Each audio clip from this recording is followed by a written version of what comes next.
a gal was dreamy, Dobie. Once a gal was creamy, Dobie. Once a gal to call his own. Is she blonde? Is she tall? Is she dark? Is she small? Is she any kind of dreamboat at all? No matter, he's hers and hers alone.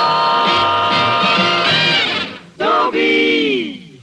I once had a very unusual experience with money. I had some. But mostly it's been my sad fate to look on the fine art of spending as strictly a spectator sport.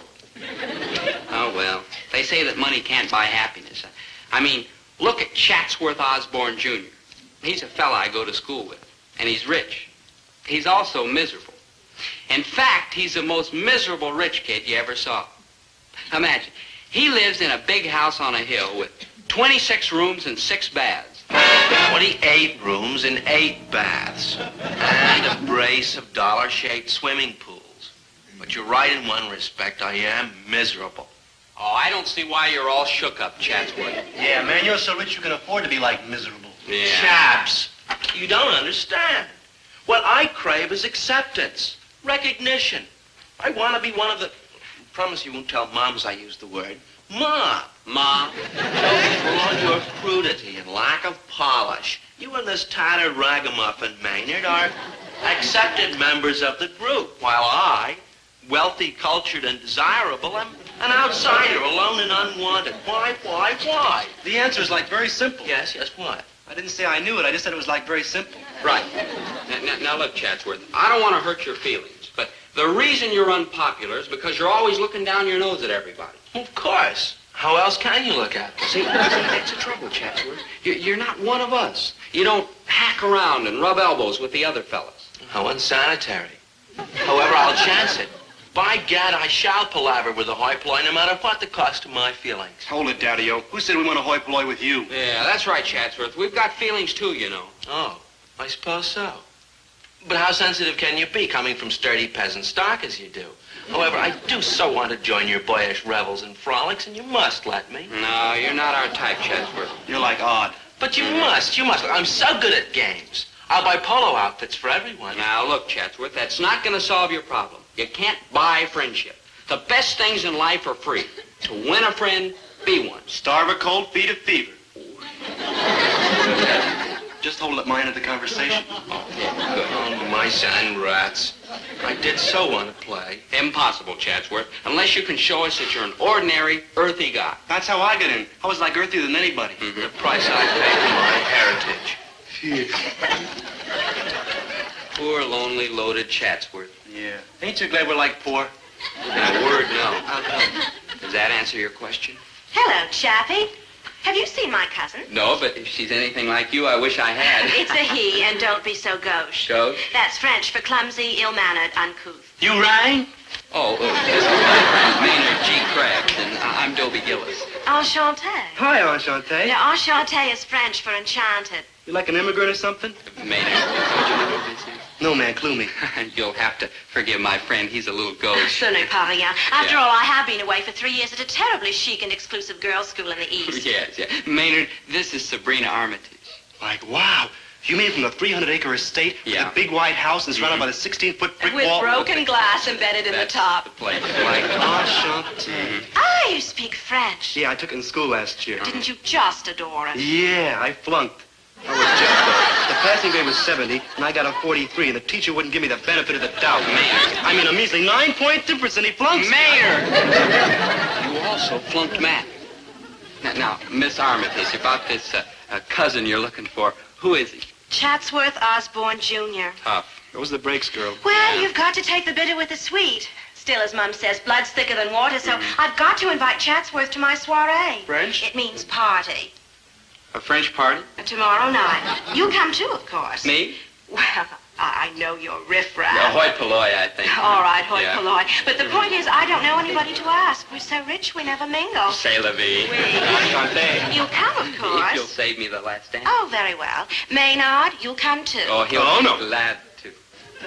What? Dobie, no, I can't dance. Besides, music's for listening, not dancing. Nonsense. Anybody can dance. Not me. I do lots of things bad, but dancing's the thing I do bad best. You be there. Girls dance, they'll be like girls. Well, that seems to be the custom. You gotta save me, good buddy. I mean, when I meet a chick face to face, I get cold feet clear up to my skull. Maynard, you'll have to get used to girls sooner or later. How's about later, when I'm like too old to care? Maynard, girls aren't gonna hurt you. Oh, no? They let you spend money on them? They grab all the seats in the bus, and they giggle about you in the girls' locker room. Oh, no. I'm steering clear of foreign entanglements. Sabrina, chick, I've been burrowing through all the record stores, and they're square, girl. Just square. Strictly Nowheresville. Nowheresville? Like way out in Stick City, man. Way out. Ooh, I hear my people calling. You went in, Daddy-O? The innest girl. Who you take on the horn? Dizzy Gillespie. Who else? Like cool. Like who? On the 88s? Thelonious Monk, Natch. Like cool. Like who? Like high. Like high. Like that's the strangest mating call I ever heard. Who's West? She's my roommate at the chic and exclusive girls' school we attend in the East. Oh. Venice is known, rather quaintly, as the campus bohemian. Oh. I have a problem. Quel dommage. What kind of a kill domage? How droll you are. Oh, yeah. You should see me with a lampshade on my head. It's a terrible dommage that Venice won't have an escort at the party. Oh, that I kind of mean, domage. now that Maynard won't be there. Whoa, whoa, whoa. Which Maynard won't be there? This Maynard will be there. Maynard me at the party. Hey, Picasso, you said you couldn't dance. Yeah, Cape What's the Picasso. dance? You like Ziggler? You like Zaggler? You like Mamba? You like Marley? You like Marley? You like Marley? You like Tangley? You like Golden? Fred Astaire, you're not. Oh, I'd like to. Oh, goodness, we must partay. Fidelio is waiting. Now, be at my house by 9. Come, Venice. Wild horses couldn't keep me away, Dream Princess. Dig you on the second chorus. Yeah, hot jam says you couldn't shake me loose, cool chick. It'll be a rather formal party, so naturally we're dressing. Naturally, there's like laws in this town. Adios, monsieur. Oi, polloi! Naturally, we're dressing. What does she think we are? Ghosts? No, she just meant we're supposed to wear our best clothes. You know, jackets, ties, shoe shine, the works. Do we have to? We have to. Man, I told you getting mixed up with chicks was like dangerous. Maynard, is there a law that makes it illegal for you to put on a coat and tie? You know it, man. It's the law of protest. I'm protesting. Cats all over the world are protesting. My whole social group is like protesting. And that's why you dress like that? Like right. I'm an angry young man. Maynard, I've asked you 100 times. What is it that you angry young men are angry about? You don't know yet, huh? And that's what you're angry about. Yeah.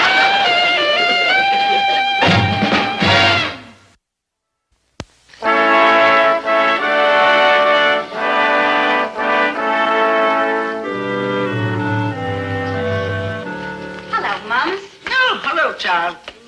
Well, did you invite Chatsworth Osborne? Yes, I finally found him. And I suppose he accepted. Afraid so. Bad luck. Well, Mums, blood's thicker than water. Not Chatsworth. Well, Did you find some other boys? in a manner of speaking, yes. I trust they'll be properly dressed. Well, I told the mother, and one can only hope. One can only hope. Herbert, you're up to something. What up to something? I'm just using an old business technique. It's called the social butterfly approach. Why, I've been trying to get Mrs. Armitage's business for years and couldn't get past the third butler. But if Mrs. Armitage should take a liking to my son, and my son should remember all of the wonderful things his dear old daddy has done for him and put in a good word with Mrs. Armitage, why, we too might be taking trips all over the world, even farther. Well, I'll be glad to do what I can, Dad, but I must not endanger my social position. Oh, perish the thought. Do No. not endanger your social position. Just be your own sweet, charming, lovable self. Yeah. And be sure Mrs. Armitage notices how sweet, charming, and lovable, lovable yeah. you Yeah, are. I'll try. Oh, no man can ask for more. Herbert, I don't completely admire your motives, but I'm glad to see that at least you don't disapprove of Dobie's social activities. Disapprove? Why should I disapprove of our son mingling with high-grade people and going into their beautiful swank home? You're not going to trip over or break anything when you get there, are you? We don't want Mrs. Armitage to think us Gillises are a bunch of clumsy oafs, you know. No, don't worry, Dad. I'll be very careful. Oh, that's a good boy. Look at it this way, Winnie. If he gets mixing around with the lifted pinky set, why, the social and business contacts he makes, are you sure you're going to know how to act when you get there? No picking up the wrong cup and knife and stuff like that there, you know, and disgracing the name of Gillis. So I'll be fine, Dad. Don't worry. That's okay. Let's face it, Winnie. If Dobie gets running around with those people, why, things like this don't come along every day of the week. And he could grab, remember how you tripped over that lamp yesterday? That was an accident. Accident, my foot. You just don't watch where you're going. Oh, I can see it now. He goes charging into the Armitage living room, clobbering their hoity-toity lamps. Herbert! Well, I'm worried. Dad. If he gets over there and starts breaking stuff on Mrs. Armitage, why, she'll run for cover every time she hears the name Gillis. Now, Dad, and as that's for breaking dishes, boy, you are a Jim Dandy. You've been mangling ours for years, but so what does that matter? They cost us $4 or $5 a dozen. But you get over there and start subdividing Mrs. Armitage imported plates that she's imported from some important country. Herbert. Oh, a pulverized fortune. Now, look, Dad. It'll ruin me. Herbert. I forbid you to go to Mrs. Armitage's party. Herbert, you are being completely unreasonable. I am not. I turn this kid loose on my customers and I'll wind up broke, a bum, a mess. You rang? Oh, another planet heard from. Oh, hi, Maynard. Why, Maynard, you look wonderful. Yeah, you're beautiful, Maynard. Oh, cut it out. It's true. Oh, underneath is the same old me. This jacket's what stones you. Yeah, it's got a nice shine. I like borrowed it from my father. Oh? I don't think he wears it much. I found a hooky button in the pocket. Well, it's perfect. The girls at the party are going to fall all over you. Well, that's better than falling all over the furniture. When I think of Mrs. Armitage's delicate Herbert, antiques and what's Dobie is going to Sabrina Armitage's party, and I don't want to hear another word about it. All right, all right. I wonder if my insurance covers delicate antique furniture.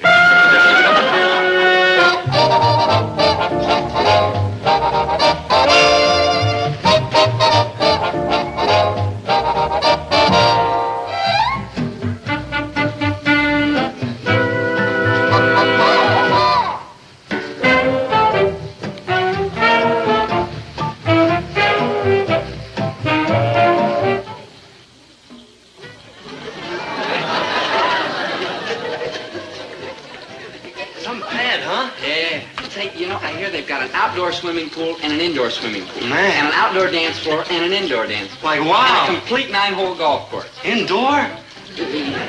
Outdoor, Maynard. Yes? We're here for the party. Well, the entertainers are using the service entrance. No. Dobie Gillis and Maynard Krebs. Gillis and Krebs? Like right. Yeah. Oh, the acrobatic team. Jugglers? Sorry, dance?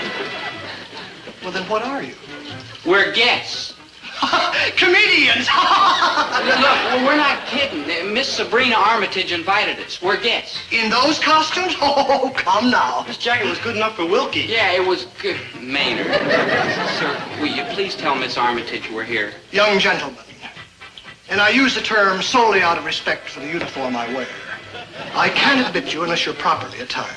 Ooh, if I knew what those words meant, I'd probably be mad. I think he's trying to tell us we're wearing the wrong clothes. Congratulations, sir. You've just broken the sound barrier. Yeah, but the chick said we're dressing. Of course, black tie. Black tie? Black tie.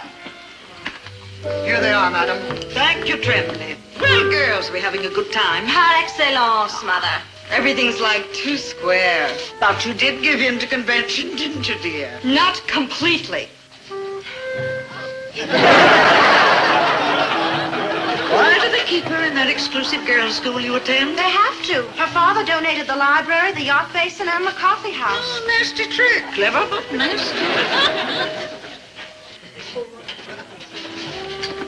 Hi, sir. Remember us? Unhappily, yes. Well, here we are. Like ready to roll. Well, roll! But we did what you said. Black tie. Yeah, we ran home and got him like you said. And to think I once had a chance to go into aluminum siding. We goofed again. You goofed again. But I gotta get in there to see Sabrina. I've got to. Likewise, I got to, too. Ooh, that Venice chick. Yeah. My sympathy for the underdog is rising to plague me once more.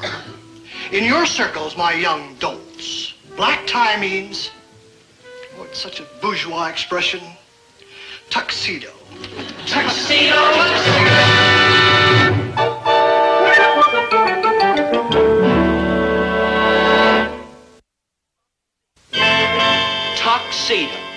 Where were we going to get tuxedos at that time of the night? All the stores were closed. And even if they were open, it wouldn't have done us any good. Between us, we had maybe enough money to buy maybe one dickie. No. What we needed was somebody who'd lend us tuxedos. A real friend. Well, not exactly a friend. I think the word is pigeon.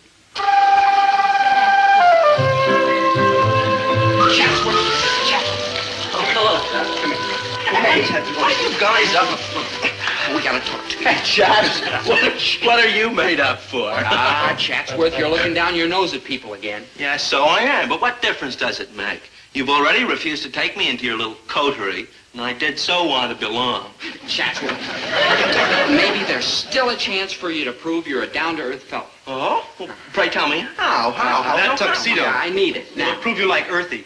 Look, Chatsworth, you've been to 100 of these formal parties. Missing one more won't bother you. But to me, it's a matter of life or death. Maybe both. Oh, I'd love to do it, Dobie. Really, I would, but I must make some sort of appearance at the festivities, and after all, blood is thicker than water. Wait, I know. We'll take turns wearing it. It's too utterly impossible, Gillis, baby. Why is it impossible? We'll trade off at, say, a half-hour intervals. Yeah, maybe you guys aren't batting with a sticky wicket? No, whatever that means. Come aboard and hoi polloi us cats. Fun, yaks, frolics. Uh-huh. We'll teach you the secret grip and everything. Yeah. I'd so love to join your games and sports. I'll do it.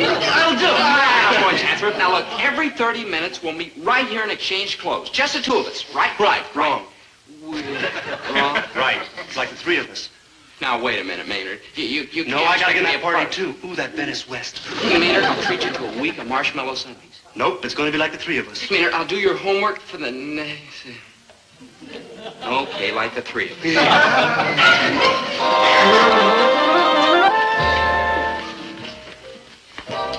Good evening, I'm Dobie Gillis. How do you do, sir? I'm trembling. Don't worry, a good night's sleep will fix you up. Miss Armitage. We'll have none of that, I know your names, and don't you think for 1 minute I'm going to forget them either. Did you see that? Well, Mums, there's nothing else to do. We've run out of punch. Impossible. 12 cases of ginger ale, 12 cases of grape juice. Gone. Fini. Where do those nasty children put it? Mums, you must get some more punch. At this hour of the night, where? Oh, that's right.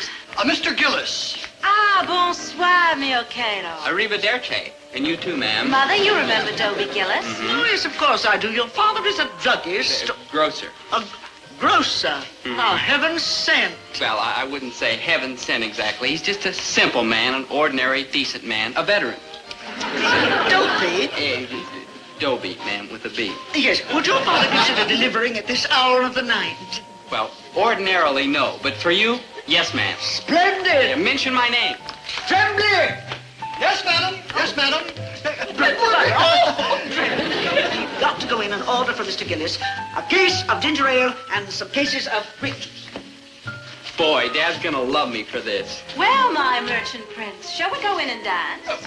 What's the matter with right here? It's, more private-like. It's also more chilly-like. Now, when I'm with you, my great tawny animal.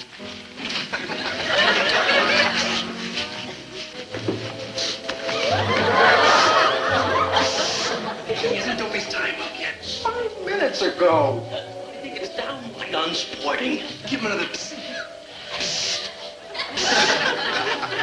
He doesn't hear me, or won't more likely. You know, Maynard, if this is the way the lower classes comport themselves... cool it, Dad. Let me try. Psst. Hey, Dobe. Psst. Hey, Dobe. Psst. Hey, Dobe. What's wrong? Nothing.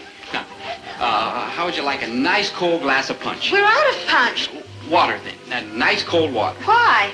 Yeah, it's hot out here. It's freezing. Hot, stifling, stuffy, suffocating. I'll get some water. I'll be back in an hour. Yeah, I mean, every minute away from you will seem like an hour. You know, really, Gillis, I don't... that? Playing the game. I mean, like, so you should... Chatsworth, help me with these crazy buttons.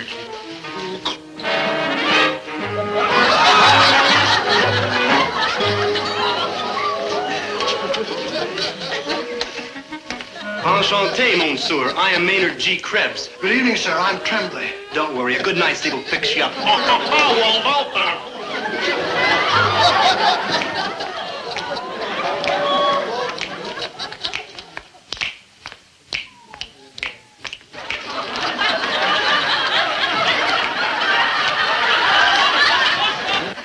Excuse me, sir. The music has stopped.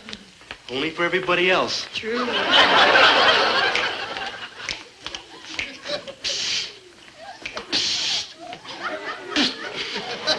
It's simply not fair. That's what it's not. I mean, one should surely get a chance to wear one's own dinner jacket. Possess your soul in patience, Chatsworth.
Sure we did. You took 15 minutes extra last time. So what? It's my dinner jacket. It's a fine way to make friends, Chatsworth. Yeah. All right, I don't want to be friends. I want my dinner jacket. It's my turn. No, it's mine. No, it's mine.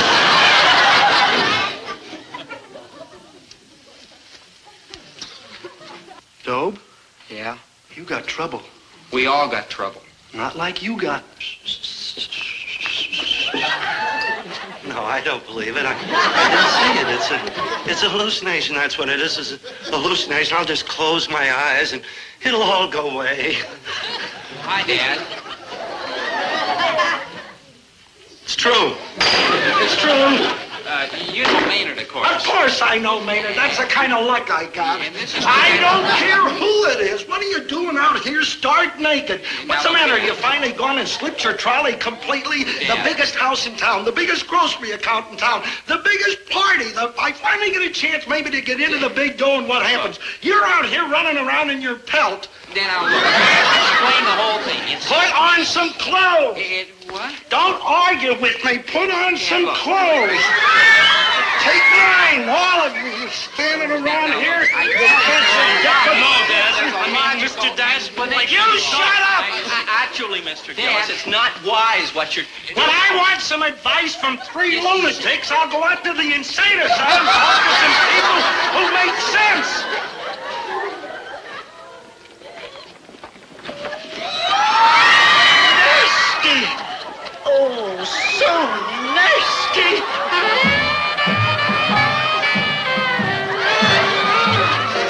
I gotta kill that boy. I just...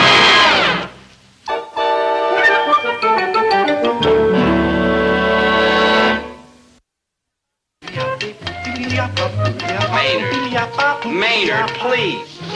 What's the matter with you? Like nothing, I'm happy. Happy. Happy. I lost Sabrina Armitage. My father's looking at law books trying to find out if parents can divorce children in this state, and you're happy. Like Clip City, man. Like what? That chick, she digs me the most. You mean Venice West? Yeah. The other night when she saw us standing out there in I can't say it. Drawers, and don't remind me. She thinks I got nice legs. Nice legs.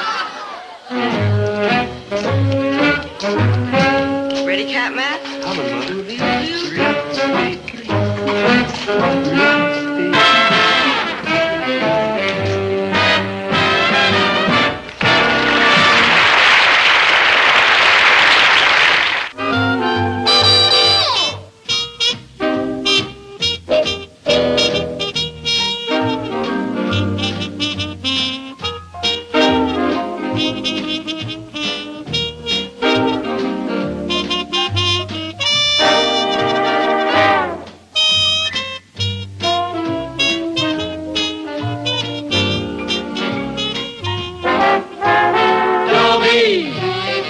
Once a gal was dreamy, Dobie. Once a gal was creamy, Dobie. Once a gal to call his own. Is she blonde? Is she tall? Is she dark? Is she small? Is she any kind of dreamboat at all? No matter, he's hers and hers alone. 'Cause Dobie has to have a girl to call his own. Once a gal was dreamy, Dobie. Once a gal was creamy, Dobie. Once a gal to call his own. Is she blonde? Is she tall? Is she dark? Is she small? Is she any kind of dreamboat at all? No matter, he's hers and hers alone.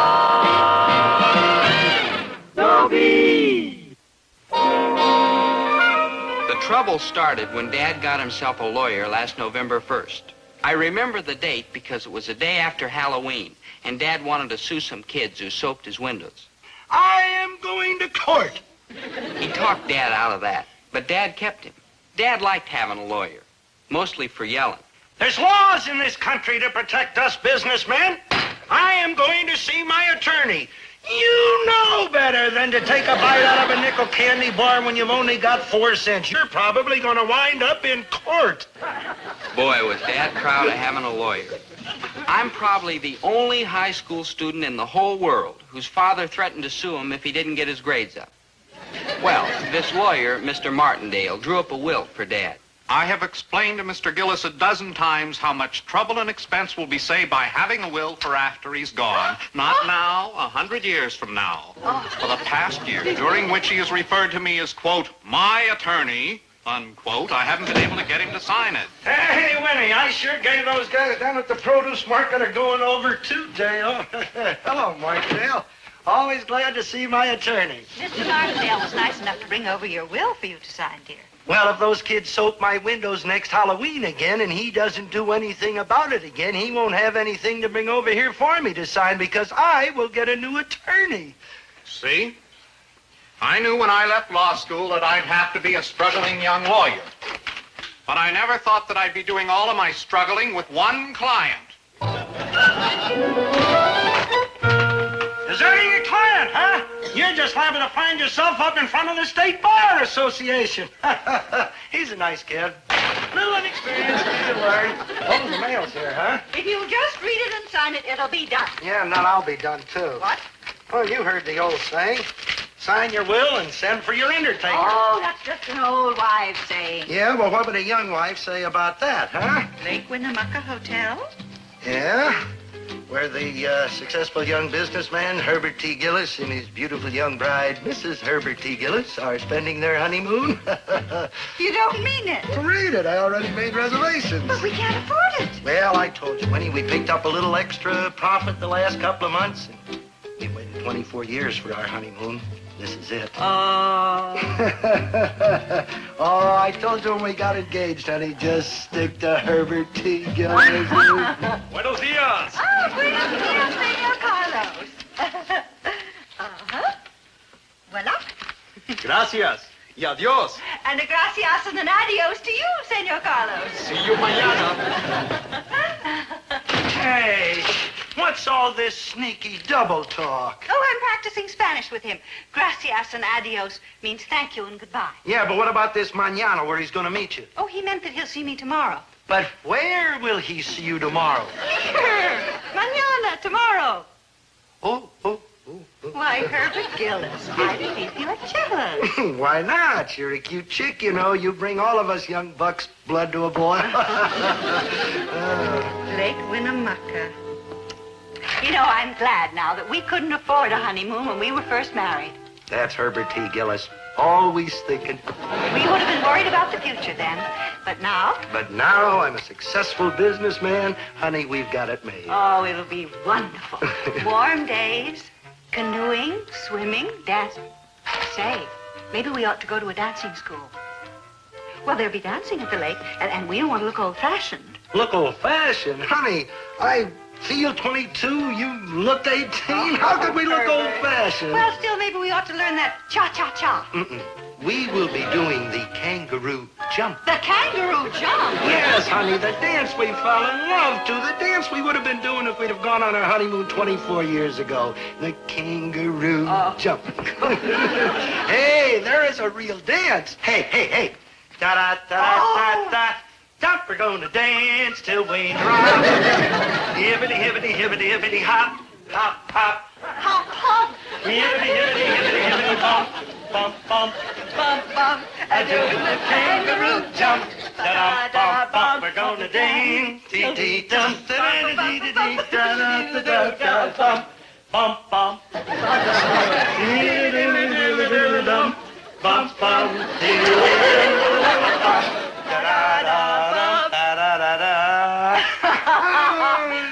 Dobie. Oh. Goodbye, Herbie. Goodbye, Winnie Pooh. Dobie, your mother and I are feeling pretty happy, son. We are going away on our honeymoon. Hold it. Don't let the connection fit. I'm going to close the store while we're gone. You won't have to work. Oh, okay. One thing, Dad. Will you do me a favor? No. If it doesn't cost anything? Yes. Don't tell anybody you're going on your honeymoon, huh? It's pretty embarrassing at my age. Huh? And at your age. At my age? Yeah. Oh, the things you kids don't understand. Boy, I am in my prime. Oh.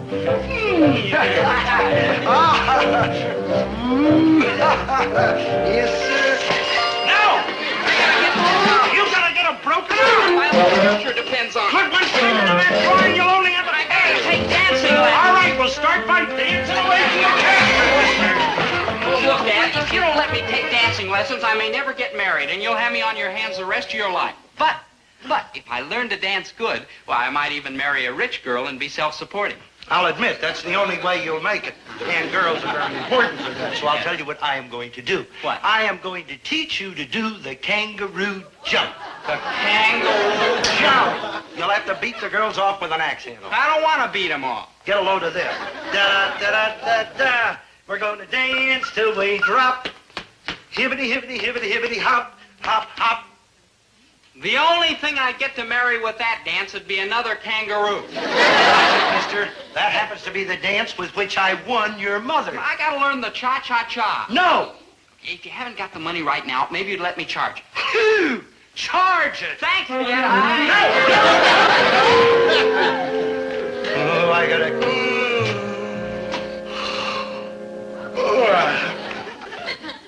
I better hold it. I might want to include his brother, too. Morning, Dad. Well, there's a little of it left. I just cleaned the cobwebs out. Oh, so that's what you got up there, huh? You know what I can't understand is why you have to come home from college to study for an exam you gotta go back to college to take. What's the exam on if it's for yawning you're a cinch to get an A? All right, so what's the exam on? A study of the bird life in Minnesota? A study of bird life in Minnesota except Duluth. No, I took that last year. I worked and I slave in you. A study of bird life in Minnesota except Duluth. I got a B. A bird could have gotten an A. What's this one on? Primary and secondary trends in international finance. International too. You can't even make change for a buck. What? That shouldn't matter. I've told you and told you, let the customers make their own change. Do-it-yourself grocery. The honor system.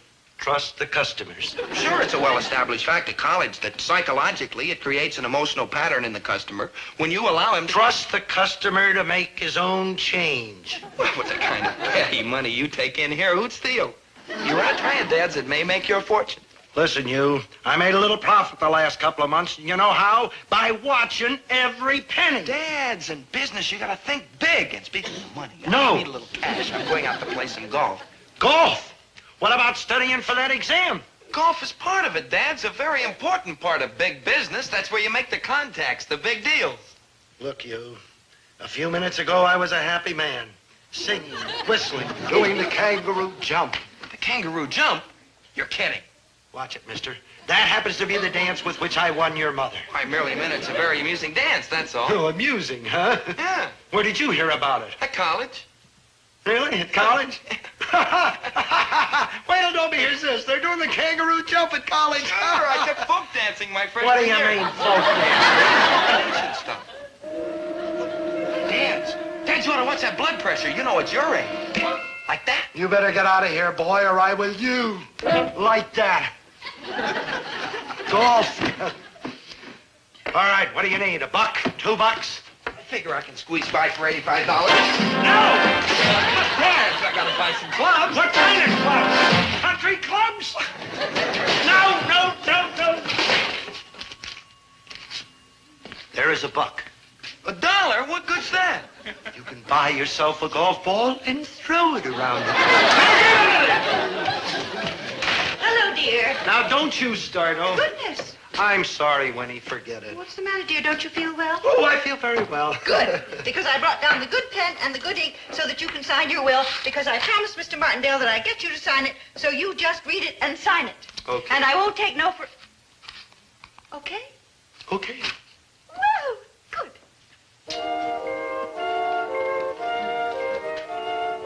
I, Herbert T. Gillis, being of sound mind and memory, and considering the uncertainties of this life, do declare this to be my last will.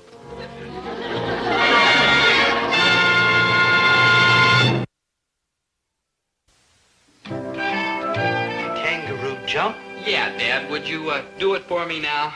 Oh, kind of got to you, huh? Yeah. Well, I'm glad to see you're wising up, boy. Hey, get a load of this. Da-da-da-da-da-da. Bum, I'm gonna dance till I drop. Hibbity, hibbity, hibbity, hibbity, hop, hop, hop. I'm gonna dance. Okay, man, I'll never like doubt your word again. Yeah. Well, thanks, Dad. Bye. Hey, just a minute. What's that? Huh? Oh, just a little old quarter bet we had. What kind of a bet? Huh? What? Oh, well, you see, Maynard just sort of happened to hear about you doing that kangaroo jump dance. And I didn't believe it, but man, like, wow. I gotta make $10 some way. That's only a quarter.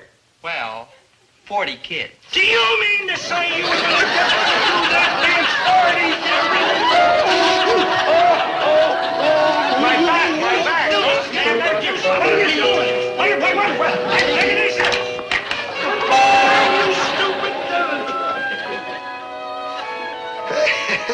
That's all right, thanks. Oh, it's nothing, Mr. Gillis. I do it for my grandpa all the time. Your grandpa? He's doing the same thing. Lumbago. Lumbago? Don't worry, Mr. Gillis. Everybody gets it when they get, like, old. When they get like nobody.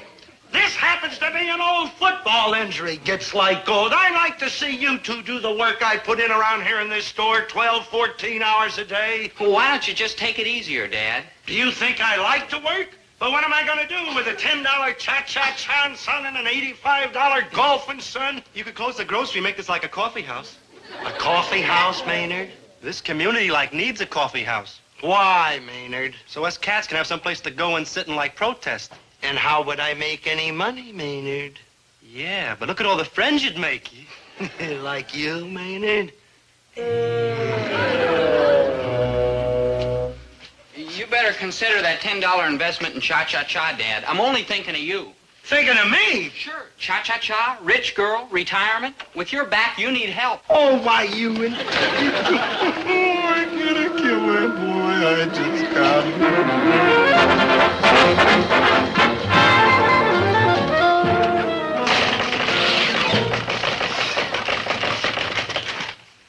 You saw me coming and you're trying to lock up. It's closing time, Mrs. I'm on Lappin. to you, Herb Gillis. You're a robber and you're a price raiser. Don't pick on me, will you? Ordinarily, I can take it, but tonight I'm in a bad humor. How can you say this to me when I'm here on a mission of mercy? What can I get for you, Mrs. Poor Lappin? Herman Stalker, over on 18th Street, they go to my church. Dropped dead yesterday like that. So I want to be a good neighbor and take the poor grieving widow some good homemade soup. So let me have a couple of envelopes of that tomato soup mix. I like vegetable better. Maybe you better make it vegetable. I used to go to school with a kid named Bill Stalker. Oh, Bill was Herman's older brother. He passed away 3 years ago. You couldn't possibly know Herman Stalker. He's years younger than you. Younger? Younger. Like that? Like that. Charge them 23 cents. These were 22 cents yesterday. 23 cents, Mrs. Lappin. They were 22 cents. They have You'd been rob me 23 when I'm cents trying to... for months. You look me in the eye and try to say they were 23 cents yesterday. They were 23 cents yesterday. Oh, no. You'd see in my eye that I was telling the truth, huh? No. I can see in your eye the same look I saw in poor Herman Stalker's eye last week. Oh, you poor man.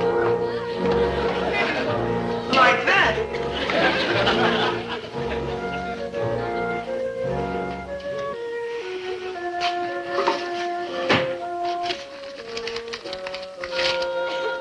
Considering the uncertainties of this life.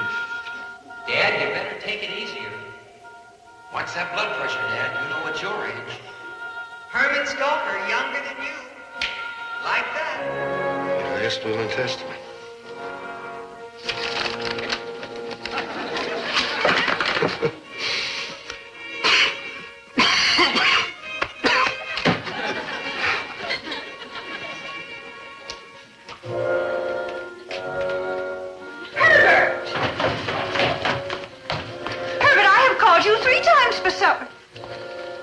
Why, you haven't even closed up yet. I didn't feel strong enough to carry in the newspaper rack. What's wrong, dear? A chill? What is it? Everything. Oh, Winnie. Why, Herbert, darling, what's wrong? Oh, I just feel awful. All over. I feel old and tired.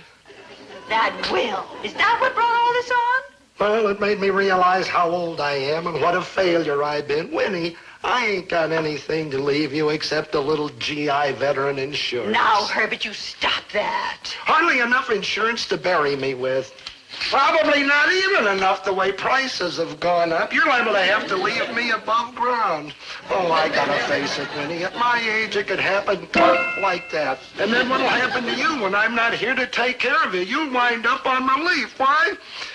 Because I ain't got anything to leave you. You have quite a lot to leave me. 2 fine boys. I forgot about them. You'll have to support yourself in them, too. Herbert, they are fine boys. Winnie, you've got to promise me one thing. After I'm gone, you'll marry again. Why, I wouldn't think of such a thing. Winnie, I won't rest easy unless you promise. Now, promise me you'll marry again, please. Well, all right, I'll promise if it will make you come upstairs and have your supper. Thank you. Who? Who? Who you got in mind? That's who. I got you in mind. Well, I'll rest easier knowing you'll be taken care of. You're a striking woman, Winnie, and you can get somebody real easy. Probably some big shot, not an old failure like me.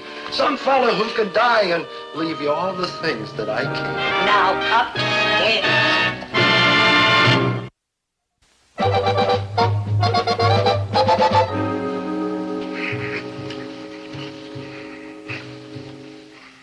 Cha-cha-cha, marry a red thrill and be self-supporting. Cha-cha-cha. Trust your customer. A do-it-yourself grocery. The honor system. Oh, I'm sorry, Winnie. I got nothing to leave you. 2 fine boys.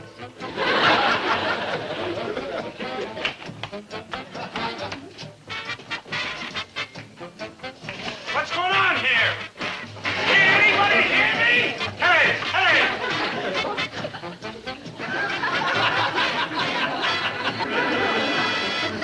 That's it?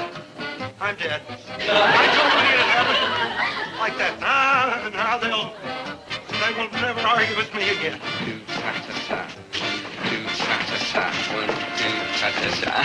Oh, thank you, Dobie. My pleasure, Mrs. Lapping. You've got the happiest little fat feet in the whole neighborhood. Oh, Dobie, you're so charming. And it's such a pleasure shopping here now that your mean father has gone. Me? Why, you I wouldn't say you're mean. That a Of course, it's boy. true, but I wouldn't say it. Why didn't I Shall we try it again, Mrs. Lapping? Davy, the drawer is full and I can't get my money in. I'll take care of it, Mrs. Dow. Hey, what are you doing? The bank got tired sending an armored car over every hour, so they put in a pneumatic tube straight to the bank. You didn't count it. They even hired a teller to stay at their end of the tube and count our money for us. Well, I figured what my purchases came to, but I just thought I'd put a little extra in. Oh, thank you, Mrs. Dow. Would you care for some espresso coffee before you leave? Maybe a little golf lesson. Or how about some cha-cha-cha? Oh, I've had them all. And I'm going to hurry home and stuff this food into my family so I can come right back and buy more. How are you today, Mrs. Dow? Well, Mr. Gillis. I wonder if you remember me. We met yesterday on the golf course. Well, I meet so many impressive executives on the golf course. Oh, of course. I'm the president of Mammoth Market, CB Mammoth. Yes. I was very impressed with you yesterday. Not only because of your golf game, the way you threw the ball around the course. Marvelous, a wonderful idea. That was my idea. But I was even more intrigued with that fascinating talk you gave in the locker room on bird life in Minnesota. Except Duluth. Oh, except Duluth, of course. That's what impressed me the most. I hate the birds in Duluth. Yes, I've heard about your amazing success here in the market and some of your fascinating features. Is that one of them? Yes, he's on our staff. He's the king of the beatnik. King? Well, what's he doing? Protesting. Wonderful. Brings in the intellectual element. Yes. Marvelous idea. And is this another feature of the store? Yes, sir. This is the cha-cha-cha department. We dance with the customers. It puts them in the mood to buy. Care to try it? Uh-huh. Yeah. Wonderful. I'll buy this store. I'll give you and your brother $100,000 for it. See what I mean? $100,000. Of course, your offer is ridiculous. Well, of course it is, so take it. I mean, we wouldn't even consider it. Sell! Don't sell, Dobie. My father's a millionaire. I only started working here in hopes you'd cha-cha me to the altar. Oh, this kid's been spreading his cha-cha all over town. No, I'm sorry, but we have plans for our own chain of groceries. I'm afraid that in a year or so, we'll be absorbing you. Oh, I knew it. I knew it. Oh, why in the world didn't I study golf and bird life and the cha-cha-cha in college? Turned down $100,000. Oh, what's going to happen to poor Mimi? Oh, what a lovely picture. What a shame this miserable Herbert Gillis couldn't be here to see it. Miserable Herbert T. Gillis. Who? Him, your late husband. Oh, is that who it is? I thought it was some sort of an ad. Oh, that miserable man. You know, I used to have to force myself to come to this store, but you and the boys have always been so attractive, and I realized if that miserable man lost even one customer, you'd all be on the county. Dobie, you're so cute. Yeah. Poor, miserable Herbert. Oh, We could have been rich years ago, but the poor, miserable man just couldn't think big. Well, what could you expect from that limited mind? I always asked him, buy me a convertible. Over and over. Buy me a convertible. all right, so you asked me. And making deliveries in that beautiful convertible that I bought you for his funeral. That was the very thing that started our success. Yeah. Oh, I kid myself. She's right. They don't need me. They're better off without me. The convertible and Davy's golf and cha-cha-cha, Mother. Oh, and that reminds me, I'm going to a thé dansante. Woo! And here comes my date now. Your date? Winnie, I'm not even cold yet. No. Don Carlos, gracias and adios. Oh, my sweet Winnie Pooh. Winnie Pooh, honey, that was my name for you. Here it is, mañana. I knew it. You see, just after my insurance. You know, if my poor late husband were here, he would say that you were after his insurance money. But I am a wealthy South American landowner. Perhaps you have heard of my hacienda in South America. What is it called? Argentina. Oh, it sounds lovely. Well, shall we off to cha-cha-cha? No, never again shall I cha-cha-cha. I shall only do the dance with which you won my heart. The kangaroo jump. The kangaroo jump? Oh, Winnie, that's our song. Oh, there's nothing sacred anymore.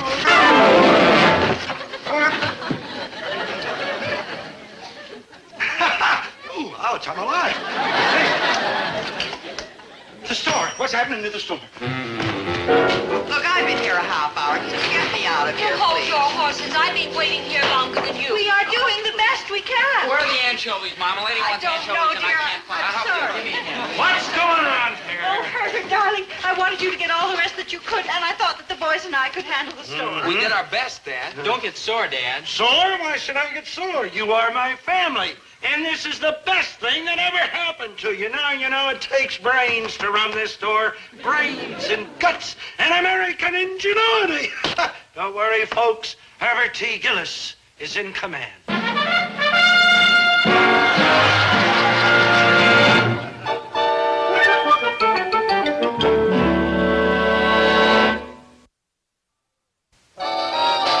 You know, I learned something today, Winnie.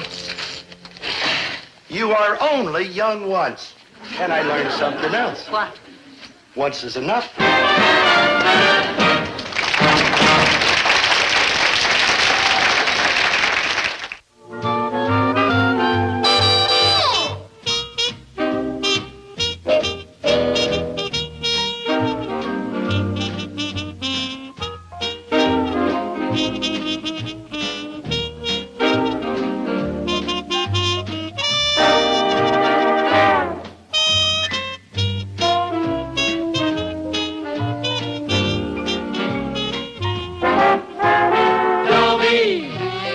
Once a gal was dreamy, Dobie. Once a gal was creamy, Dobie. Once a gal to call his own. Is she blonde? Is she tall? Is she dark? Is she small? Is she any kind of dream or at all? No matter, he's hers and hers alone. 'Cause Dobie has to have a girl to call his own. Once a gal was dreamy, Dobie. Once a gal was creamy, Dobie. Once a gal to call his own. Is she blonde? Is she tall? Is she dark? Is she small? Is she any kind of dreamboat at all? No matter, he's hers and hers alone. Dobie. My father can't understand why I don't like work. What's so hard to understand? Some people don't like artichokes or bow ties or Wyatt Earp. I mean, this is a free country, and we all have the right to dislike something. And my choice happens to be work. Now, my father happens not to like rock and roll. Okay, that's his privilege. Do I try to change his mind? Of course not. So how come he doesn't get off my back? I mean, I'm not the only one who has an allergy to work. You take Chatsworth Osborne Jr., the richest kid in town. You know how he feels about work? Chatsworth Osborne Jr., in your entire life, you have never done an honest day's work. But of course not, my child. Aren't you ashamed, never doing a lick of work? Daphne, you don't seem to understand, dear. What does everybody in this country want? More leisure time. Unions go out on strike for shorter work weeks. Everybody's looking for more leisure. Well, I've already got mine, Daphne, baby. You're hopeless. Work is what has made this country great. Hard, honest toil. What do you think this country would be like if everyone felt the way you do? Heaps of fun. Chatsworth, go. Oh, Daphne, you're so tense about this thing. When you look at it rationally, my granddad's work made scads of money. Then Dad's work made scads more. Well, we've got enough scads now, don't you see? You're not the kind of man I'm looking for. Oh? What kind of man are you looking for? Hi, Chatsworth. Oh, hello, chap. Bully to see you. Goodbye. Look at it this way, old girl. In the social circles in which I travel, no offense, Gillis, baby, but why don't you just beg off? Well, I was supposed to meet Maynard here. Oh, well, couldn't you find a more appropriate locale, like a second-hand rummage store? Now, wait a minute, Chatsworth. Maynard and me have as much right here as you have. This is a public park, and we're all equal, you know. Rather an amusing fiction, isn't it? Sure, chap, it's just a soupçon of mustard. Soupçon? Chatsworth, I've had it with you. I'm leaving. My dear girl, no one has ever walked out on Chatsworth Osborne Jr. In that case, Buster, history is being made right now. Flake off. Oh, hush up, you low-born person. Allow me. Thank you. Not at all. You're very kind. You're very beautiful and pink and white and round and soft and sweet. You are cute. You are the sun and the moon. And you're very gallant. And you're a vision of delight. Do you have a name? Dobie Gillis. Daphne Root. Ah, Daphne, I've been searching for you all my life. And I for you, Dobie. Little did I think my quest... You've been searching for me? Why have I been searching for you? One might well ask. One might well indeed, yes. The answer is simple. Mm-hmm. First, you're a perfect gentleman. True. Second, you're cute. True. Third, you're obviously of solid moral character. True. Fourth, you're a worker. True. True. You're dressed in working clothes. Not in some outlandish playboy's outfit like Chatsworth Osborne Jr. Oh, well, that's true. Yeah. What kind of work do you do? Yeah, I'm in the grocery line. Oh, splendid. Mm-hmm. Don't you think work is divine? Yeah, do you? I do. Uh-huh. You know what I think it is? What? Divine. Me too. Yeah. Oh, Daphne. Dobie, consider the giants of our modern civilization. Uh-huh. Ford, Carnegie, Rockefeller. What did these men have in common? Money? Well, money is only a small part of it. Mm-hmm. What excites me is that they were workers, men of drive and ambition and soaring imagination. Vibrant, stimulating, fascinating men. You really ape for work, aren't you? As what sensible person is not? Yeah. Mm-hmm. Oh, Dobie, you're on your way to that same lofty pinnacle, too, I can tell. Mm-hmm. Here you have a day off from school. Are you fritting away your time sleeping? No. Lolling about, indulging in time-wasting games? Mm-hmm. No. No. You're working, Yeah. striving, moving ahead. Yeah. Oh, Dobie, you're the kind of man this country needs. Daphne. Dobie, it's so wonderful to be near a boy who's dynamic and forceful. Instead of some spineless, unsalvageable, ambitionless wreck. You rang? Like, hi, good buddy. Tennis, anyone? Maynard G. Krebs, my fellow worker. Worker? Yeah, I see you finished restringing those rackets at the sporting goods shop where you work. Work? Don't you gone weak or something? I'd be glad to help you deliver the rackets, but I'm still busy running errands for the grocery store where I'm gainfully employed. Gainfully employed? Yeah, gainfully employed means Work. Work. Yeah. Work? Dobie, what's going on? Oh, nothing, Daphne. Dobie, where is this grocery store? Well? I want to watch you at work. Oh, yeah. Well, you see, can't get there from here. Dobie, if you put your mind to it, you can get anywhere from anywhere. Now, where is this store? It's my dad's place, and it's at 285 Norwood Street, Gillis's Grocery. I'll be there this afternoon. And when I arrive, I expect to see a powerful human dynamo operating at full steam. Like what now? Like I'm in hot water. Yeah, I heard of the stuff. I may have to go to work. Work? Maynard! When Daphne gets to the store this afternoon, she's going to find me working. A human dynamo. You're going to work in the store? Yes, I am, and it's about time. I mean, Dad's not getting any younger, and if I can ease his declining years... You're like a real human being. Yeah. So are you, Maynard. Thanks, good buddy. Yeah. Why? Because you're going to help me. Me? I'm Yeah, working the store? Maynard. Now, Oh, Maynard, no, you're no, going to don't do it. make Now, me stop do it.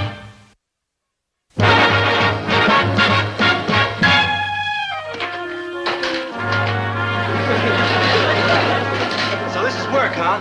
Right. You know, it ain't so tough. Naturally, I'm doing it all. Oh, you're okay in my book, good buddy. Maynard, get to work. Work?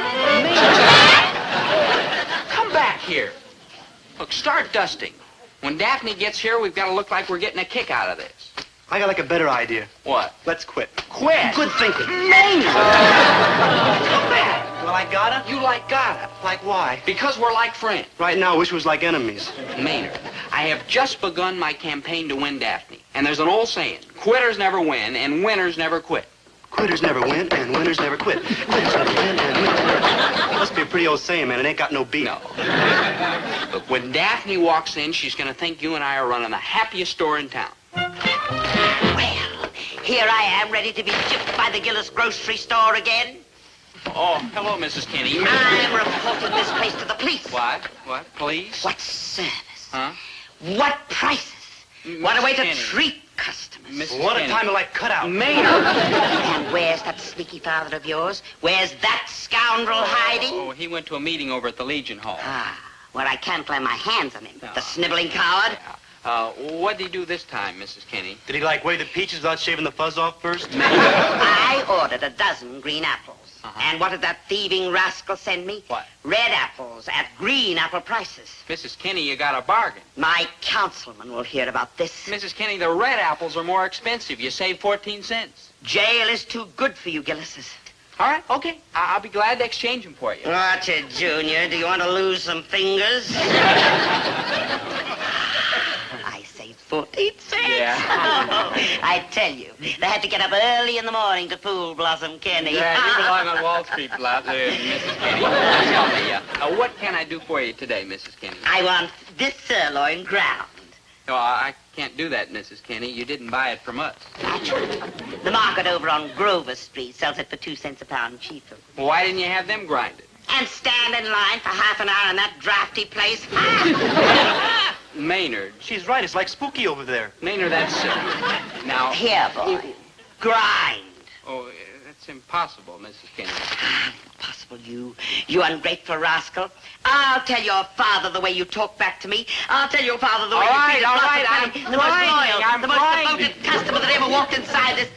Oh, you're a nice boy, Dobie. Not a bit like your father. Oh, crazy. Can I run a hot dog, huh? Please? I don't know, man. I never ran one before. I was like underprivileged. All right, Maynard, but be careful. Man, the carefulest. I'll need some sweet potatoes while I'm here. Oh, this is your lucky day, Mrs. Kinney. We're running a special. You're a nice boy. And they're not green.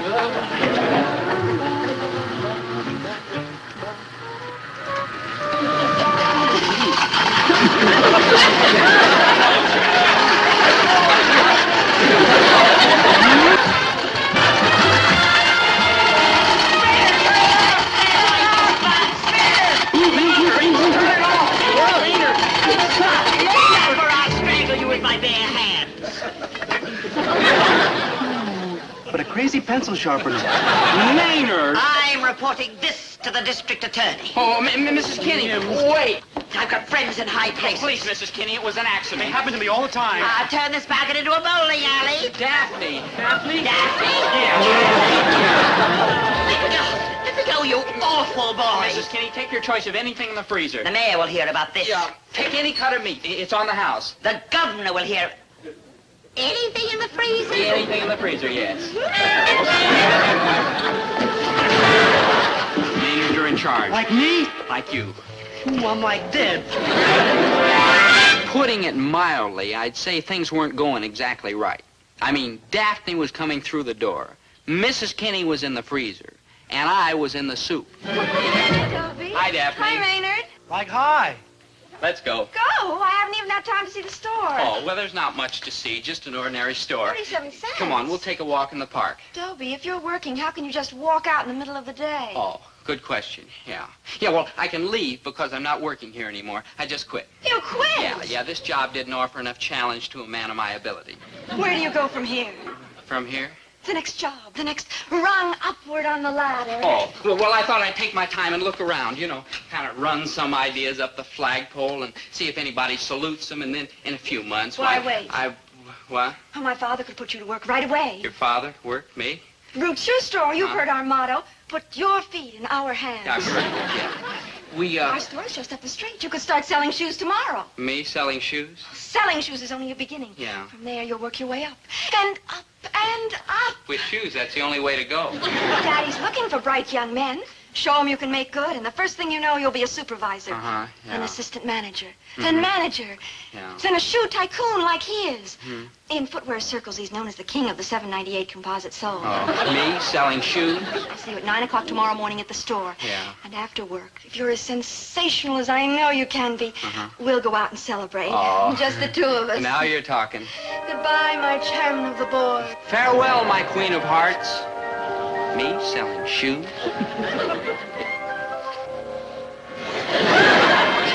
Maynard, I've got work to do. You open it. Oh, no, this is your store. And you're my friend. And you're like my friend.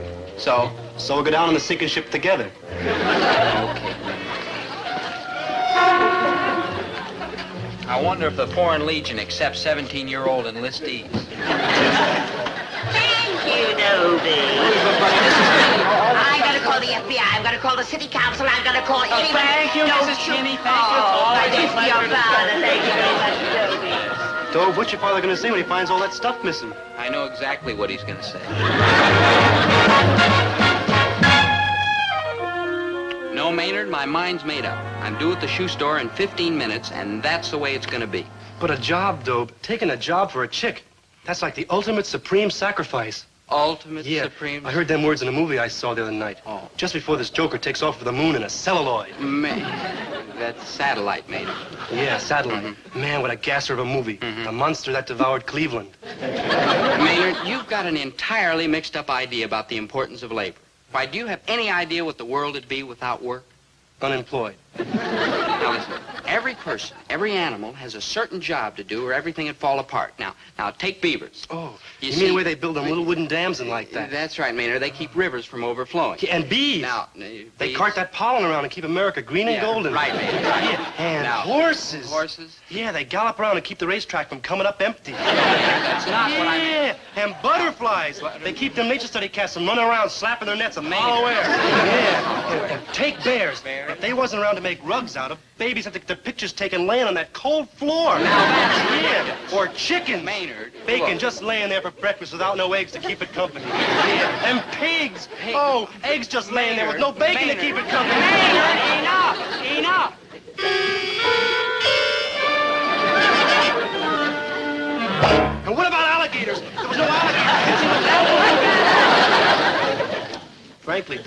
You don't credit me for, like, digging these basic precepts. Basic precepts? Yeah, that was in the same movie, Yeah. Final Supreme Sacrifice. Oh, say, I've got to get over to the shoe store. My life as a worker is about to begin. So long, good buddy. I'll always remember you.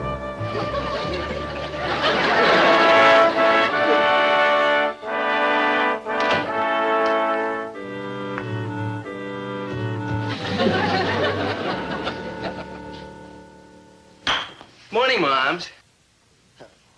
No, Chatsworth, must you be so unsanitary this early in the morning? Sorry, Mom. No, your father had that same nasty habit.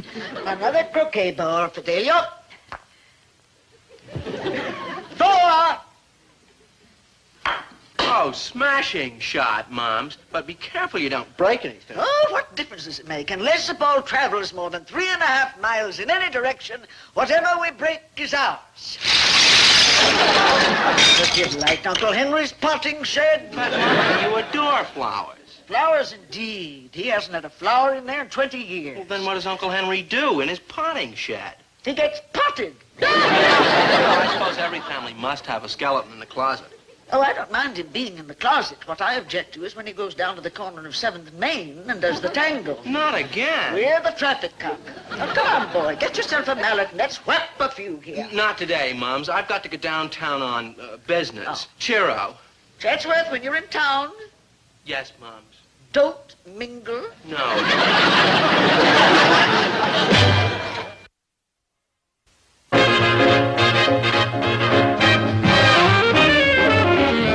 Hi, Daphne. Oh, Dobie, Daddy and I have been waiting for you. Oh, I'm sorry, Daphne. The bus was late. Never rely on mechanical transportation, young man. Use the feet. That's what they're for. Oh, I do, sir. I wouldn't think of walking anywhere without him.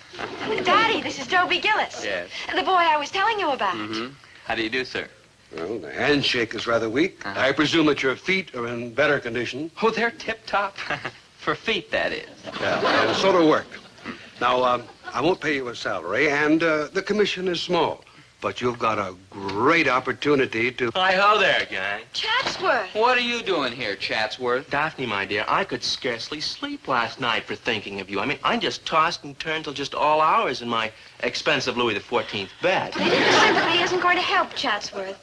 I've told you, the only kind of a boy I can respect is one who's willing to pitch in and work. Namely me. But that's precisely why I'm here, my kitten. For you, I will work. It's a madcap idea, all right, but we Osborns are notorious daredevils. Chatsworth, how marvelous of you. Yes, isn't it, though? Well, daughter, at last the money that I spent on braces so your teeth could come in straight is coming home to roost. Oh, wait a minute. This isn't fair. I was here first. Chatsworth is entitled to a chance, too. In some circles, it's called sportsmanship, or didn't you know? You I'm ignoring. Well, anyhow, we still have our date tonight. Maybe yes and maybe no. What did Daphne you promised? Tonight, I'm going out with a boy who sells the most shoes. Bully. Oh, wait a minute. What's What the kind matter, of a... Gillis, baby? You afraid of a smidgen of competition? Me afraid of you, Chatsworth Osborne Jr.? Ha! Bring on those customers. Oh, ladies. Why, it's an honor to serve two such charming creatures. Will you have a seat, please?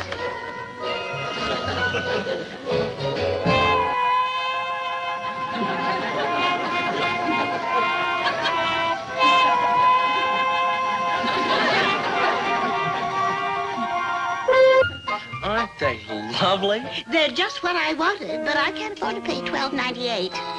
Could you afford, say, $8.98? Well- $6.98. Oh. Name your price. $3.98? Sold. Oh, wonderful. I'll have another pair for my sister-in-law. You must lose money on every pair of shoes you sell. Oh, true, but we're closed on Sundays.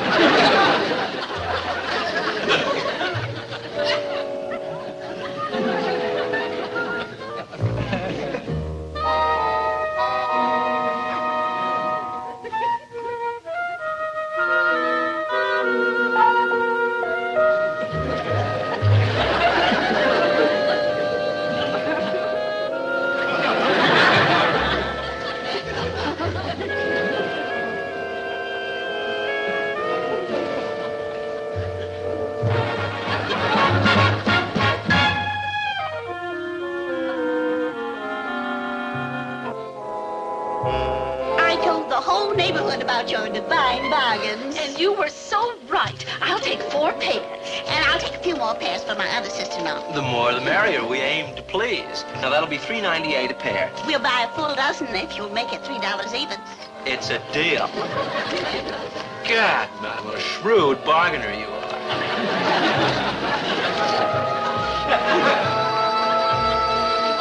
There comes a time in every fella's life when a little voice inside him yells, quit.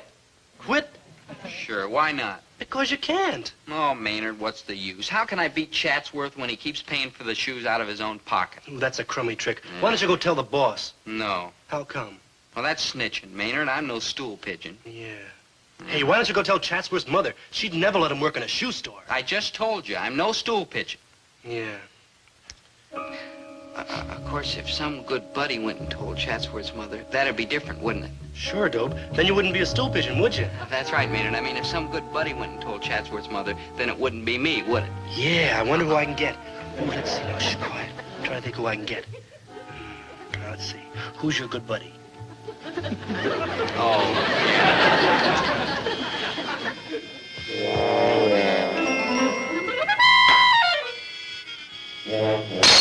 Oh, Fred. What in the world is that? Like a fella. Well, not very like. Fidelia, take this derelict around to the back door and have the cook give him a warm meal. You'll work, of course. Work? Look, Mrs. Osborne, I didn't come for a meal. I came to tell you about Chatsworth. Oh? He's like your son. I know who he is, you nasty fellow. What is it you want to tell me? He's like in trouble. Oh, that's impossible. School isn't in session. He's like out a job. Good heavens. Like selling shoes. Oh, how nasty. Yeah, you ought to see him down there at Root's shoe store. Fitting and measuring and fitting and now, lacing. I should be quite ill. Oh, Fidelia. Bring the car around to the west gate. Make it a fast one with a siren. You get around to the kitchen and have the cook give you a warm meal and some clothes.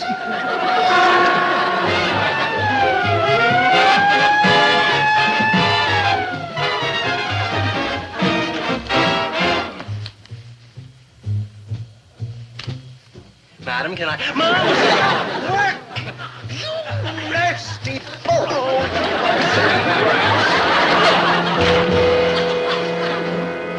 Yeah, it was like living through another San Francisco earthquake. It was scary. Yeah. Well, Daphne, I won, didn't I? Tonight you're going out with me. With you? Yeah, well, I did better on the job than Chatsworth. He willed it in the stretch. Well, that's true. Dobie, you're not much of a salesman, but you do have stick-to-it. Yeah, I'm one of the stickiest. Daddy, do you really think Dobie has a future in the shoe business? Definitely. As a salesman? What a higher level. Oh, gee. If I have my way, he'll climb right to the top.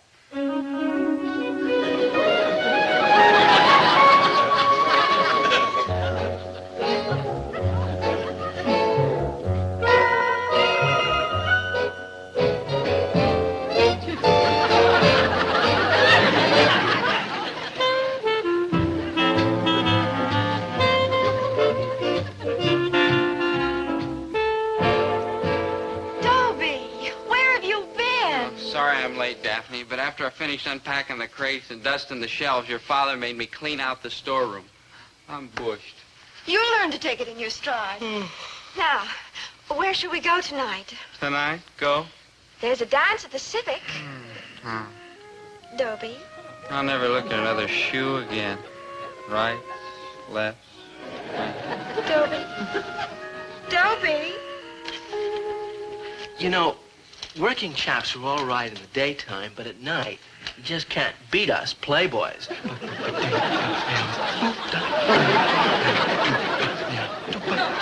Let's go.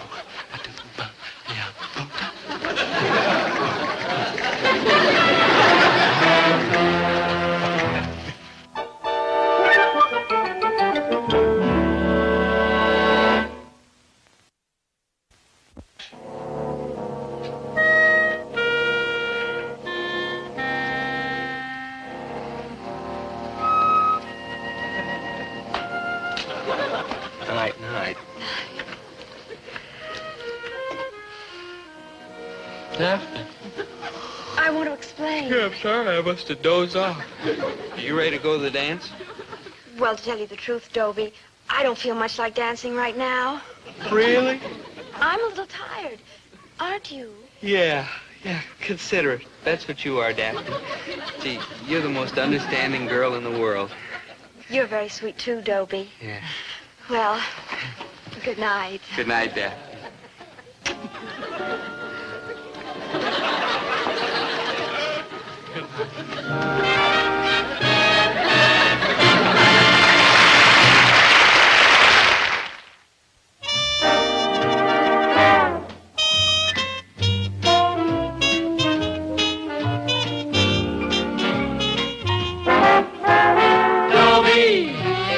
Once a gal was dreamy, Dobie. Once a gal was creamy, Dobie. Once a gal to call his own. Is she blonde? Is she tall? Is she dark? Is she small? Is she any kind of dreamboat at all? No matter, he's hers and hers alone. 'Cause Dobie has to have a girl to call his own. Once a gal was dreamy, Dobie. Once a gal was creamy, Dobie. Once a gal to call his own. Is she blonde? Is she tall? Is she dark? Is she small? Is she any kind of dreamboat at all? No matter, he's hers and hers alone. Dobie. All my life I've been searching for a girl, the girl. I want her to be beautiful and soft and pink and creamy. But if she isn't so beautiful, I won't mind too much, just so long as she's kind to me. And if she isn't kind, that isn't too important either. In fact, I'll take her if she's ugly and sort of mean, just so long as she's a girl. But I haven't got one chance in a million to find a girl who's lovely. Thank you. And desirable. Thank you. And enchanting. Thank you. And strange. I'll take back the thank you. I only meant that you're a stranger in this neighborhood. Oh, well, I just moved into town from Cleveland. Oh, unfortunate, unhappy Cleveland. Fortunate, happy us. You're charming. You are poetry. I'm Dobie Gillis. May I be your slave? Well, I'm Delphine Quimby. No. Oh, please, Delphine. Keep your distance, caveman. Yes, my princess. Dobie, are all the boys around here like you? I think you can safely say that I'm one of a kind. Well, I think you can safely say that the other boys are glad. Oh, hello, Chatsworth. Keep in touch, Chatsworth. Hello, Jack. Aren't you going to introduce me to your friend? Which friend? The delightful young creature you're trying to keep me from seeing. Which delightful young creature I'm trying to keep you from seeing? This Chatsworth. Hello there. I'm Chatsworth Osborne, Jr. And where have you been all my life? Oh, boy, what a corny approach. Well, I'm pleased to meet you, Chatsworth. I'm Delphine Quimby. Corny, but effective. As one of this town's more eminent personalities, may I offer my assistance to our delightful newcomer? Well, I do have to find the principal's office and register in school. Well, I shall be pleased to escort you. You know, now, just a minute, Chatsworth. Just a darn minute. I saw her first. So? So maybe she'd rather have me escort her to the principal's office. I must admit you are better qualified. Of course. The poor chap spends half his life in the principal's office explaining his grade. Chatsworth. One more flunk and they're going to make him pay rent. Never mind. Delphine, which of us do you want to go with? So difficult to make a choice. It certainly is. On the one hand, we have a debonair, sophisticated man of the world, and on the other, Dobie Gillis. Some choice. Well, I'll drive you there in my new convertible. It's imported, of course. Gillis, baby, what means of transportation do you intend to use? Walking is wonderful exercise. It builds up the calves. Oh, quite. And then later, my dear, we shall drop in at the malt shop where I have an unlimited charge account. Do you care to see my credit cards? Credit card? Gillis, baby, have you paid the 25 cents you owe, or are you still barred from the malt shop as a deadbeat? Come, my pet. On the way, we'll run the top of my convertible up and down. It's gads of fun. Bye, Dobie. I'm sorry. She's sorry. What about me? I mean, the way I turned chicken, I could have been plucked and sold by the pound at some poultry market. But how do you fight a fella like Chatsworth Osborne, Jr.? He's smooth, and he has a fancy car, and all the money in the world, and the girls keep flocking around him. You know, the hateful type. What could I do to compete with him? You can fight back in a good, clean, fair, red-blooded American way, like kicking his teeth in. That's what you can do.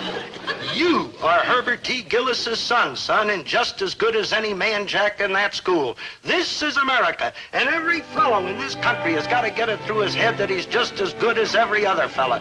Don't let nobody shove you around. Don't let nobody scare you. Talk back when you got something to say. Speak up and pipe down. Can't you see I'm talking? Why do you think I answered my country's call to duty back in 42 and pulled myself up by my bootstraps to be a first sergeant? With the Good Conduct Medal, I'll tell you why. So that every smart, clear-thinking kid, and boys like you too, Dobie, could boo the umpire and rub elbows with the rich millionaires from the big houses up on the hill and live like we've been living in this country ever since Christopher Columbus first set foot on Plymouth Rock.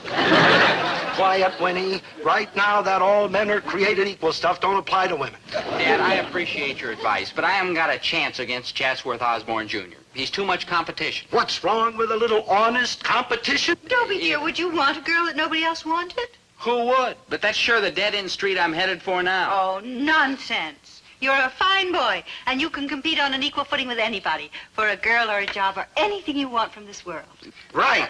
A good fight is healthy for you. It's like getting on a bus, see? Everybody gets on together, men, women, and children, and then they see a vacant seat, and they all race for it on equal terms. That's the democratic way. It comes a shock to you, but when your father was courting me, he faced quite a bit of competition.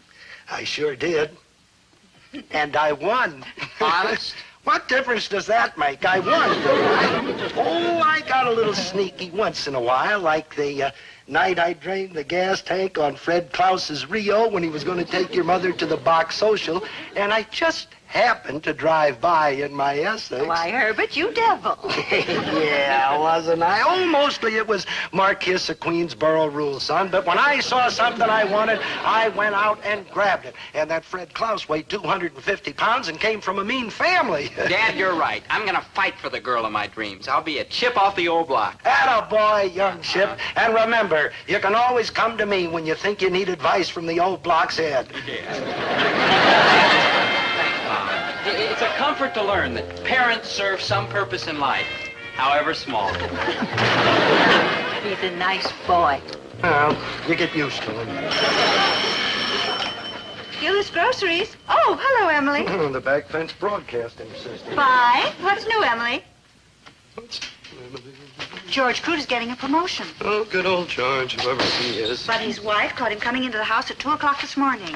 Poor old George. George got a terrible bawling out, and a new grocery store's opening up on Frisbee Street. Poor old George. And a new grocery store's opening up on Frisbee Street. It's called Quimby's, and it's opening on Friday. Why, there's hardly enough business in this neighborhood for one grocery store. Poor house, here we come. Oh, Mrs. Frobish's baby is having the colic for the 3rd day in a row. Drop Mrs. Frobish's baby. Where's your old deal on the Calm down, Herbert. Calm down, Herbert. For 14 years, I've been sweating and slaving in this store, getting up every morning at 5 o'clock in the a.m. Striving and wheedling and trying to scrounge a few extra miserable bucks out of the tightwads that live in this neighborhood. And now here we are, ready to lose everything, and all you can think of to say is, calm down, Herbert, calm down. Well, then I have another suggestion. What? Get excited. Now listen, if nonsense. Okay, but I got a right to get excited. Why, that new grocery store's gonna steal the customers right out of our mouths. Well, you said yourself that competition is healthy. For other people, not for me. Now, look, Herbert, I'm worried about this, too, but if this Quimby store is here, it's here. You can't yell it out of existence. I can try. I have a better idea. What? Why don't you go over to Quimby and welcome him and get a look at the prices that he's planning to charge, and don't let him know who you are. If you think I'm going to go traipsing over to that broken arm, no, that's a pretty shrewd, underhanded idea, Winnie. Well, I'm a pretty shrewd, underhanded character.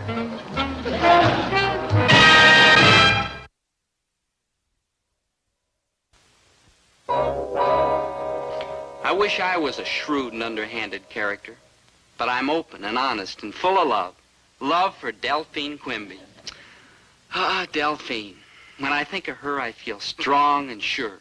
No longer am I tossed about willy-nilly like an aimless, drifting piece of wreckage. You rang? Oh, hello, Maynard. Hey, Dobe, you're kind of hot and bothered. You got like a fever or something? Oh, no, Maynard, no. I'm in love. And love has made my whole inner being warm and glowing. Man, why waste all the heat on a chick when you could, like, put it to good use and burn down the school? No, Maynard, you don't understand. I like feeling warm inside. The only trouble is Chatsworth Osborne Jr.'s after this girl, too. That's square. Yeah. I just wish I could show Delphine that he's not as good as he says he is. Yeah. Hey, I happen to know he likes cheats on his schoolwork. He does? How? He likes studies. Thanks, Maynard. Thanks. You've been very helpful. I owe it to you. You're like my good buddy. Yeah. I got Delphine's address from the principal's office. I'm going over to her house now and give Chatsworth a real fight. It's the law of the jungle. Yeah, I heard about that. The survival of the fattest. Yeah.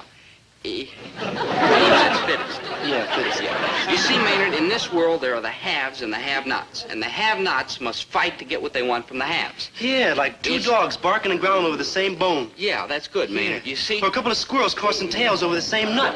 Right. Yeah, now, or two robin redbreasts batting wings over one dinky little nest. Yeah. Take owls. Owls? There's only room in them branches for one owl to sit around mumbling, hoot, hoot. But that don't stop. Maynard, No, sir. no. They keep hooting until one of them winds up the champion hooter. Yeah. Yeah. Now. Or ducks. Maynard. Look how they fly in them V-shaped formations. Yeah. Only one little quacky leader can be out in front leading the bunch. Maynard. But they flap around and quack at each other till they pick a duck leader. Maynard, enough! How about tuna fish? I gotta get over to Delphine's. Yeah, I think I'll go along with you. Maybe she'd like to hear about the tuna fish.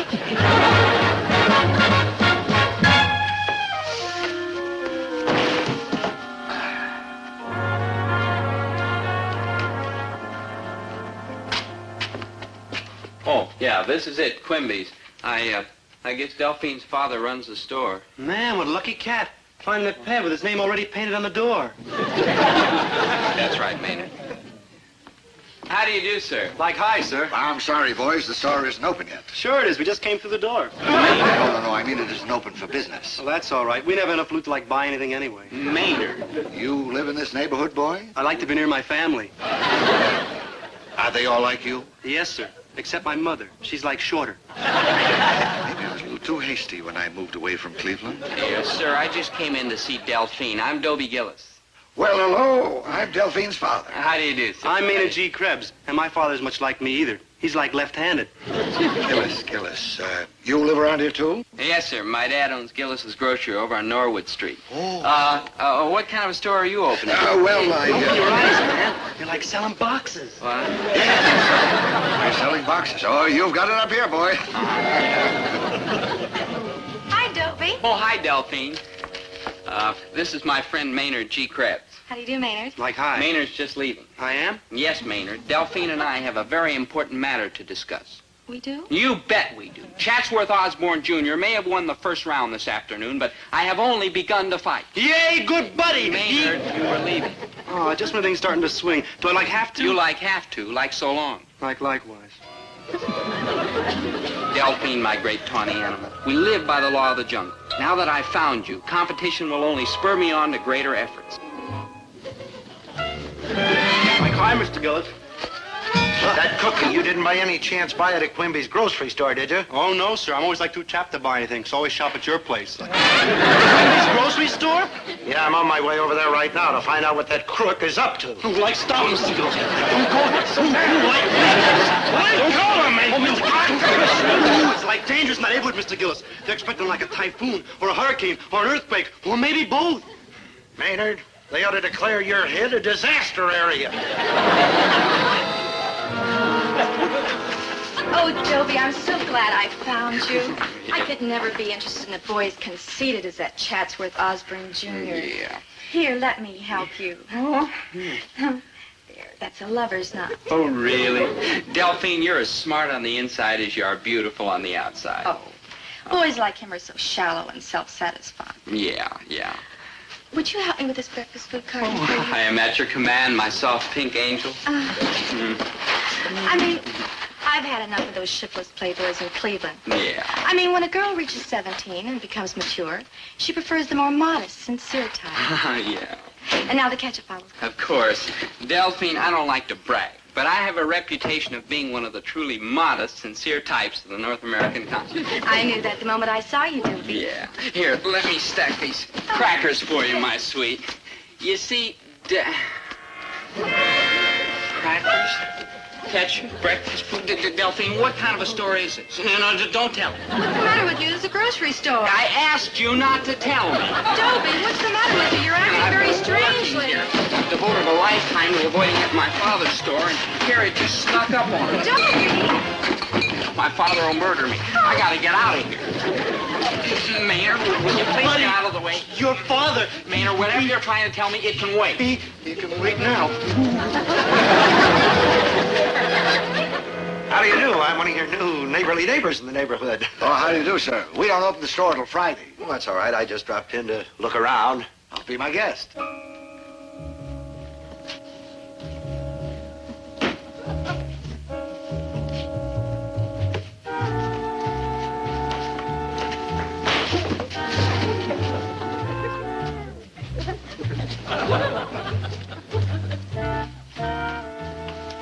How much do you have to pay a kid like that to work here? Oh, we don't pay him anything. Wouldn't that frost you? I raise my own help, and I don't get that kind of a break. How does the store look to you, sir? Oh, okay.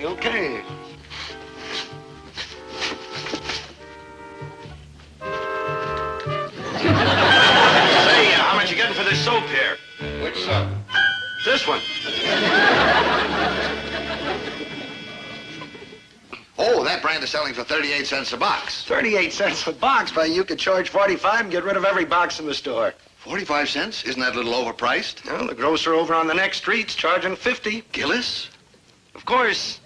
He is such a beloved figure in the neighborhood that the customers just pay him anything he asks. However, if you were to show him a bargain, who can tell? Well, I don't know. If my customers should find me charging such exorbitant prices, they might walk out of here and never come back again. Try it. I'm only suggesting it for your own good. Thank you, sir. You are a fine citizen. And a veteran.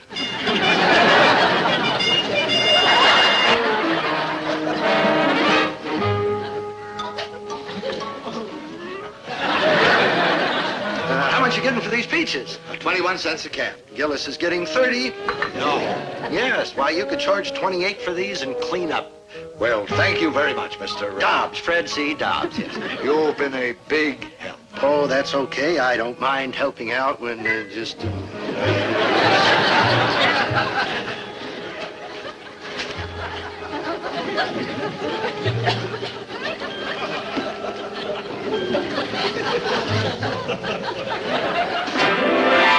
Dobbs is the name, Fred C. Dobbs. I'm just a civic-minded citizen checking on business conditions in the neighborhood. Oh, yes, sir, I understand, Mr. Dobbs, Fred C. Dobbs. I'm in plumbing. Do you have any more suggestions, Mr. Dobbs? Yeah, charge $1.98 for a liver, and your customers will never stop talking about you. But everybody else gets $1.25. Gillis is getting $3. Goodbye, Mr. Quimby, and good luck. Thank you very much, Mr. Gillis.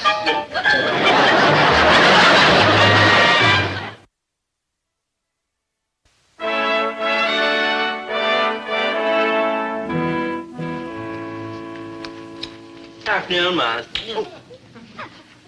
Charming. Does it have a name? Yes. It's called Untitled. Fascinating. Well, what does it represent? How do I know? It's called Untitled. Of course. Chatsworth, painting is beginning to mean a great deal to me. I quite understand, Major.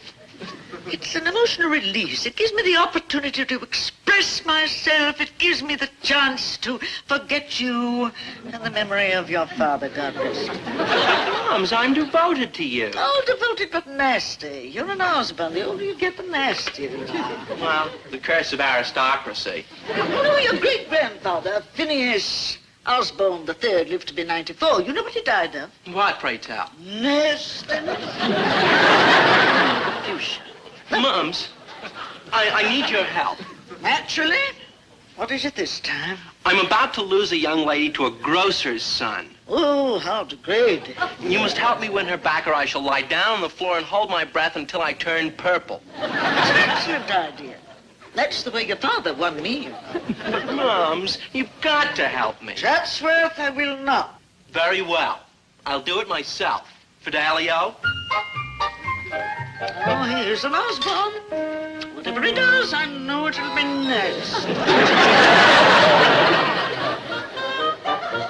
Dobie, I think you better leave before Daddy gets mad. Here I might be in trouble. At home, I'm sure of it. My father's temper's not exactly. Chatsworth. I thought you were through with him. I am. That, my proud beauty, remains to be seen. Now, wait a minute, Chatsworth. Oh, back, peasant. Back, Mr. peasant. Quimby. Yes, sir? I am Chatsworth Osborne, Jr. What does that name mean to you? The 300-acre estate on the top of the hill. 28 rooms, 8 bathrooms, surrounded by a 16-foot fence. With broken glass embedded in the top. Yes, you've heard of it. I most certainly have.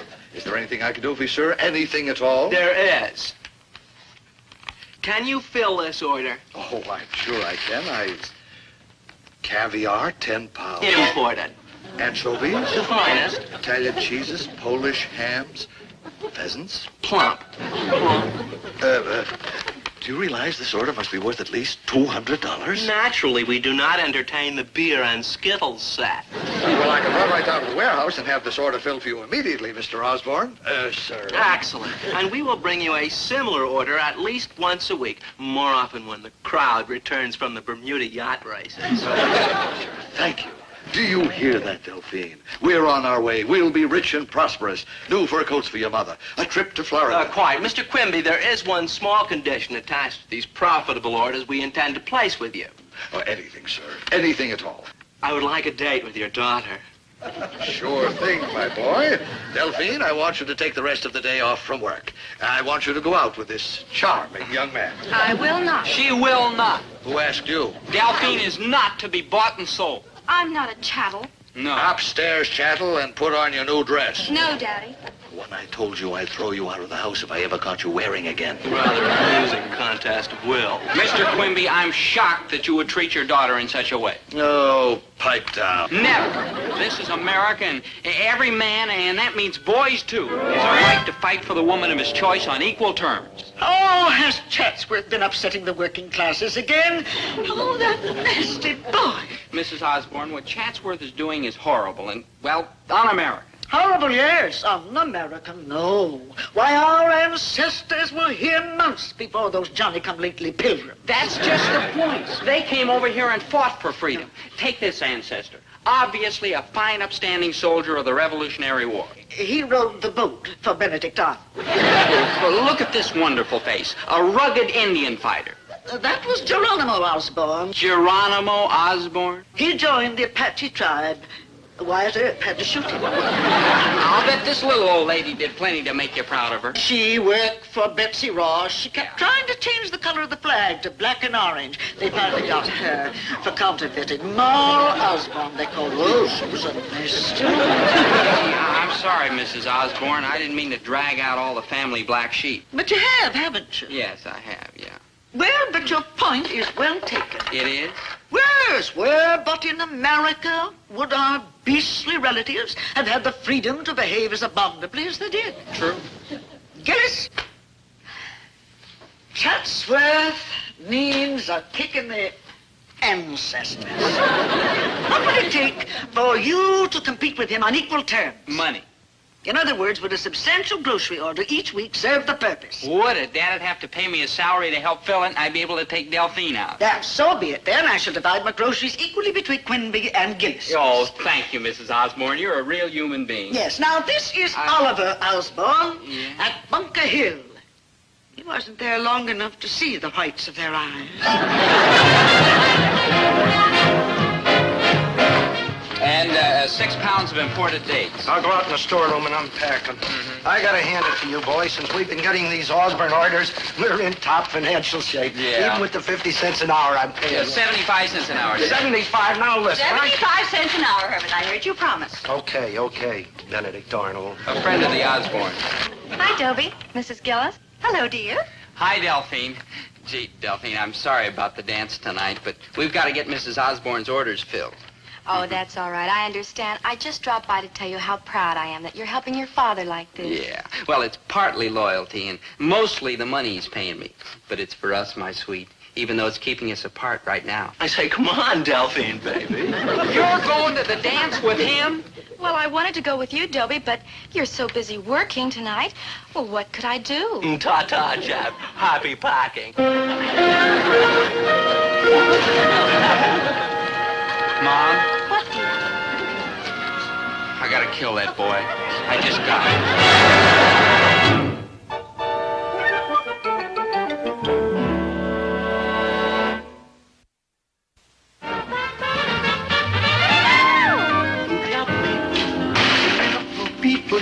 Hey, good buddy. Oh, hi, Maynard. Hey, let's say we ankle it down to the malt shop. No, I can't, Maynard. I'm working. I'm filling this order for Mrs. Osborne. Dobe, you've changed. Well, maybe it's a good thing. Maybe you ought to try it, too. Here, put on an apron and come to work. Oh, no. You've already changed. Now, if I change and you've changed, how are we going to know who we are?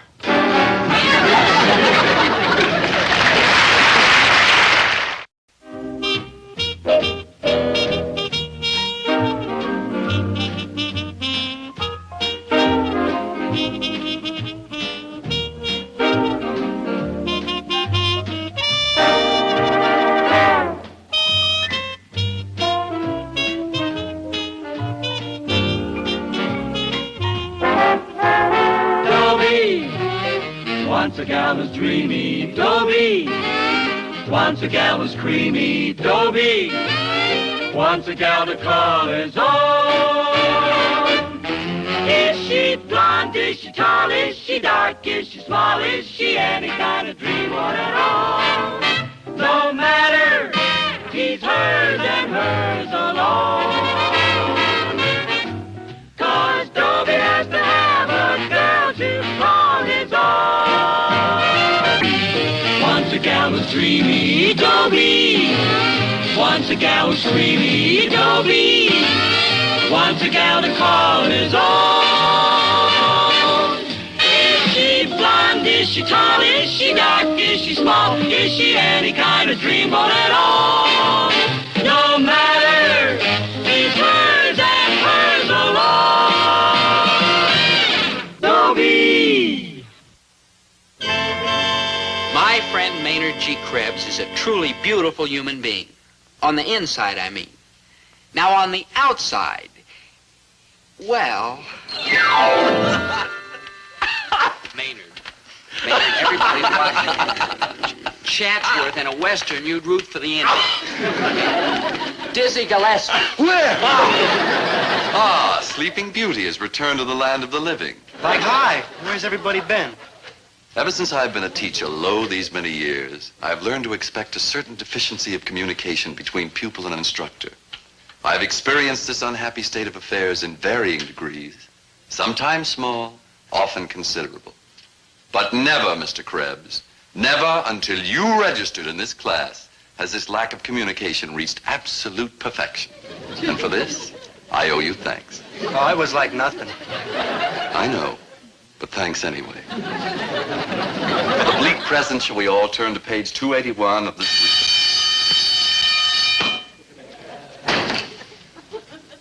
Since I am too young to retire, and thanks to you now too shaky to be drafted, I shall see you all tomorrow at the same time.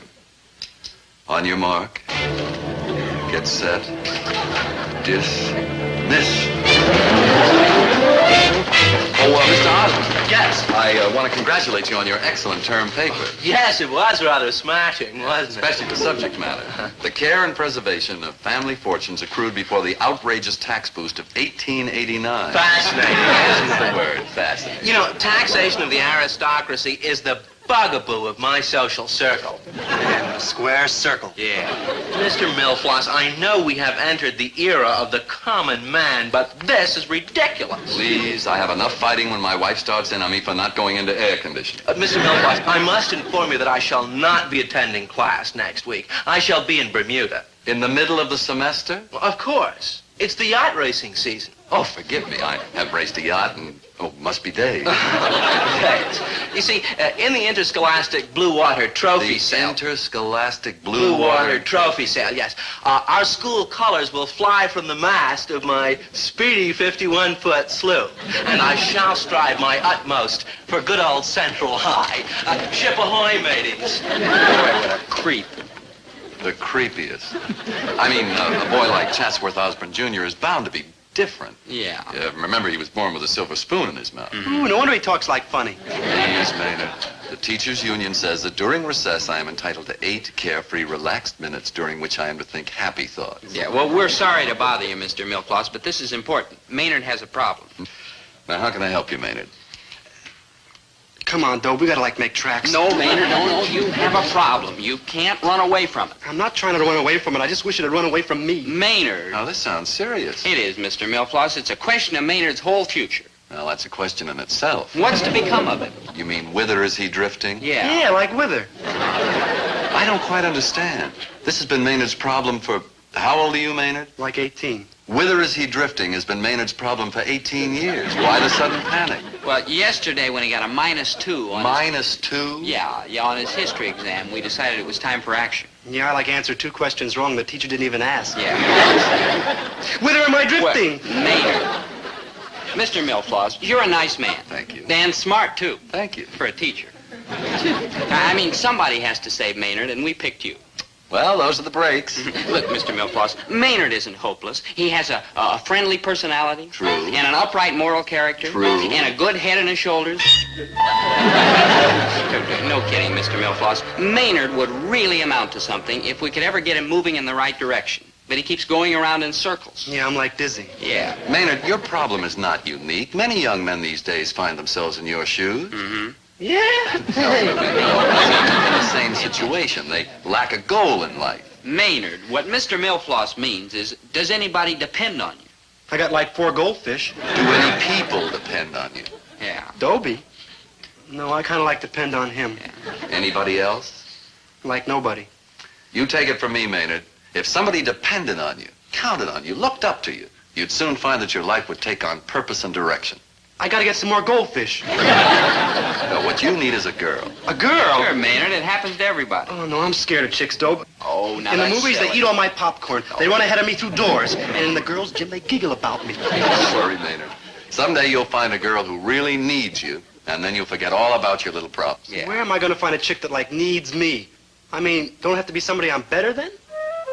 Well, All right, so Maynard needs somebody who needs him. But who?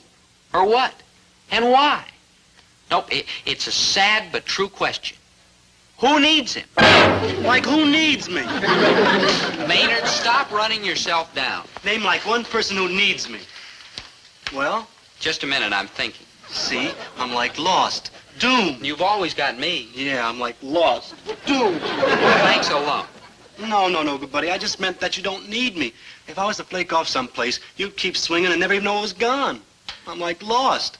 Doomed. Maynard, cut that out. Of course I'd miss you if you went away. I depend on you to talk to and... Dobe, clue me on how much you missed me if I wasn't here. Dobe.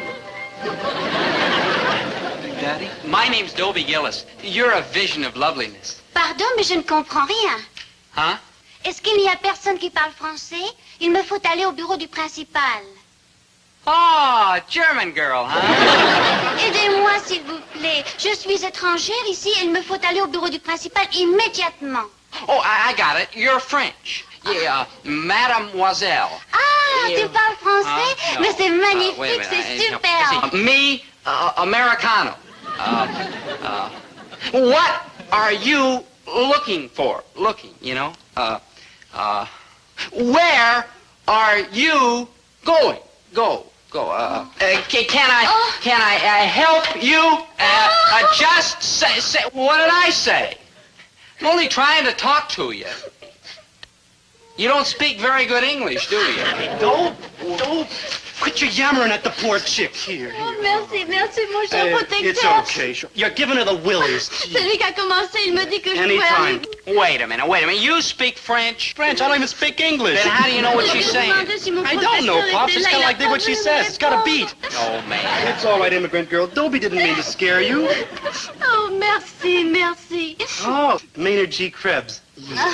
I'll dig you later, good buddy. You stick with me. Il n'y a pas moyen de la comprendre. Oh, Ménard, j'y crève. Yeah, come on. How do you figure it?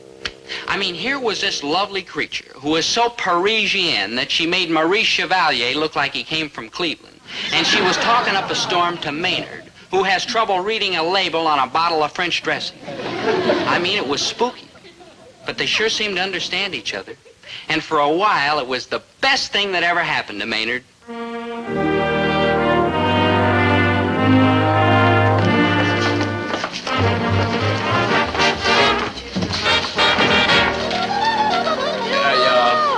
Can I help you, mademoiselle? Je ne comprends pas, monsieur. Je ne comprends pas du tout ce que vous dites. Would you like a seat? Huh? Écoute, vous voulez pas m'aider? Je suis si malheureuse parce que je n'arrive pas à comprendre l'américain. Never fear. Maynard's here. Vous voyez, mon père m'a demandé de venir ici, mais je ne comprends personne. Oh, Maynard G. Krebs, tu es magnifique, si gentil. Yeah, likewise. Maynard, stop holding out on me. Who is she? Her handle's Francois Desjardins, and her parents in some place called Paris. In France, I think. She's going to go to school for a couple of months while her father finishes up some kind of business. Maynard, that's amazing. You're not bad for a cat that flunked French 4 times. You flunked French 4 times? Yeah, but I cheated. No, Maynard. Yeah. Maynard Cool G. it, Francois Krebs, chick. I got you covered. Well, good morning. Yeah. Shall we all turn to page 281? Oh, a newcomer. Mr. Milfoss, sir. Please, Mr. Krebs, I'll talk to the young lady. Have you filled out your registration papers, miss? Mr. Milfoss likes... Down, boy, down. Pourquoi parlez-vous comme ça, mon cher Maynard G. Krebs? Vous êtes un mauvais homme, pas sympathique. Vraiment, alors il était le plus gentil de vos élèves ici. Mr. Krebs, et vous le traitez comme un étranger. Et qu'est-ce que c'est que ces manières? Cet homme, il est pourtant bien gentil avec moi. Vous êtes un drôle de professeur, voilà. That crepe suit, that's too hot for me to handle. Cher? Yeah. Sit.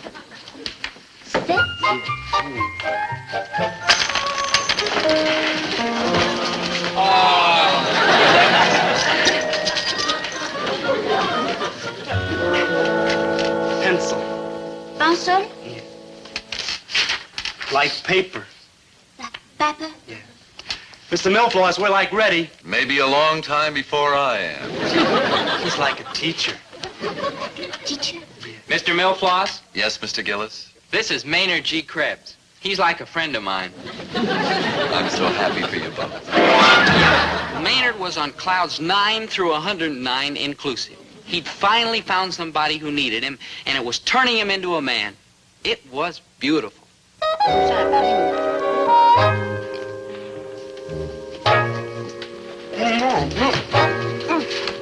The best part of the whole pool.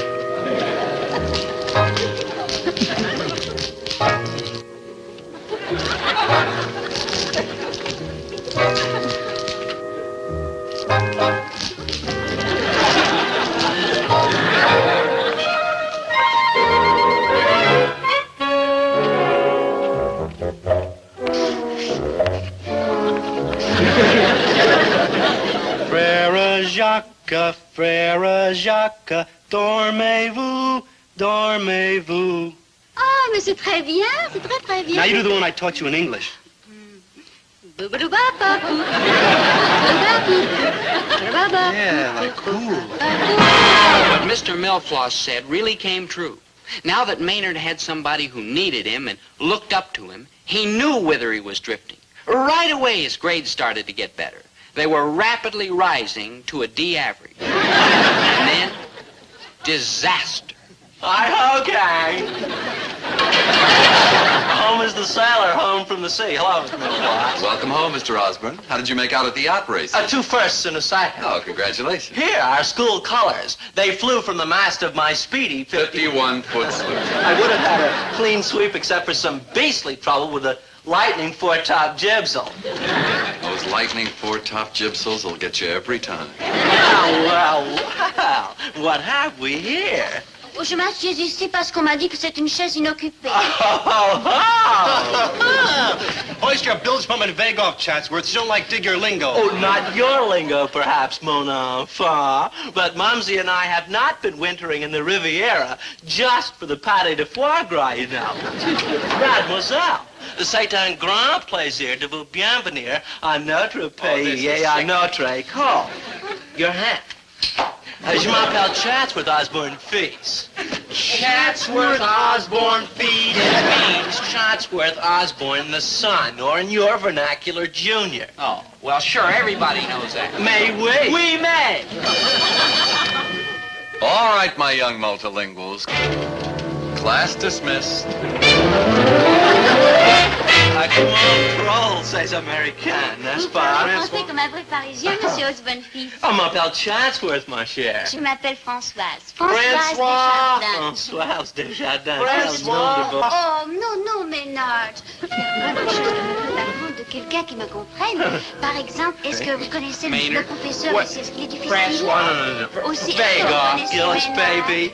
Est-ce que vous connaissez Ménard? Est-ce que vous êtes sûr? Ménard? Oh, bien sûr, bien sûr. Françoise Desjardins. Aussi que je l'aimais parce qu'elle était...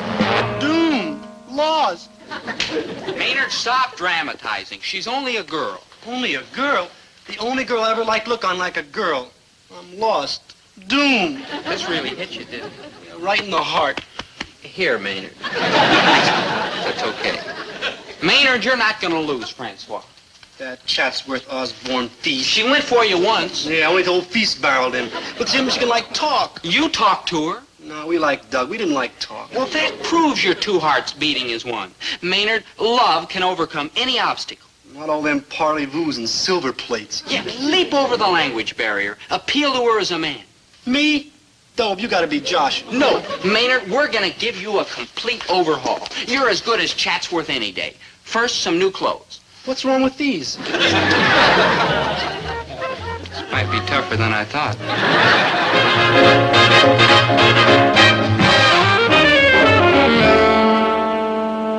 Good buddy. Do I like it to sell my platters in hi-fi gear? You like have to if you're gonna have any money. But it's like losing my right arm with my beard. Maynard, no money, no clothes. No clothes, no Francois. No argument. No. Hey, like, hi, Maynard. Like, hi, Riff. You know my good buddy, Dobie. Hi, Riff. Yeah, I saw him walk by a Dizzy Gillespie album without bowing. Hey, you got some loot? You come in here for some free spin. I came in to sell my platters in hi-fi. Oh, Pops, you been, like, drafted? No, it's like a chick. That's worse. I take it she got tipped or tapped out, true? She ain't been broken in yet. What would you do if she was a Lawrence Welk record? Drop her. Now stay out of this, Riff. She's Maynard's girl. Would you tell us how long to wait in the bus? There are more important things in life than jazz. Well, man, like, ain't he been reported to some committee? Don't be rough, Riff. He ain't had our advantages. Maynard, hurry up and sell this stuff. This place gives me the creeps. Like Vice and like Versa. How much you gonna throw me for the whole heap? I got some sounds in there that are so progressive, nobody understands them. And man, that preamp, it really shakes. Man, I'm gonna do you like a favor. Yeah, like how much? Like nothing. Like nothing. Like zero. Man, you're like putting me on. No, I'm like doing it for your own good. You gonna toss all this down the drain for like a 5'2" eyes of blue? I'm like ape over. Look, you're a swinging protest cat. And I protest if you quit protesting. But I like gotta quit. Man, you're like flipping. Look, stay out of this, Riff. You're running a record shop, not a Lonely Hearts Club. Why don't you go find out if Dr. Schweitzer will make a house call? Now, that's silly. Oh, you're in trouble, brother. He's an advanced case. Look, Maynard, either sell the stuff or let's get out of here. Yeah, buy it, Daddy-O. I'd hate to sell it to a stranger. You know, one of them. I like losing you, man. I'll be like back. They never come back. Like, farewell, Maynard. What do you got? I got 5 Thelonious Monk albums. Thelonious Monk? That's like the kid selling Lassie. 2 Miles Davis, 2 Cal Jaded, 2 Ahmed Jamal. Hold it. What's this doing in there? Sal Mineo recites Alice in Wonderland? It's one of my mother's. Your mother?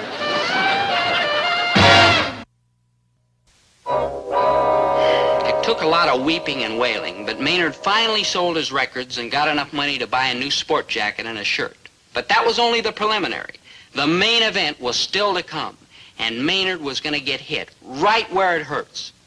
Shave off my beard! You've got to do it, Maynard. Show Francois that you've really become a gentleman. Shave off my beard? It's a symbol of the kind of life you're leaving behind. Shave off my beard? All right. Forget about it.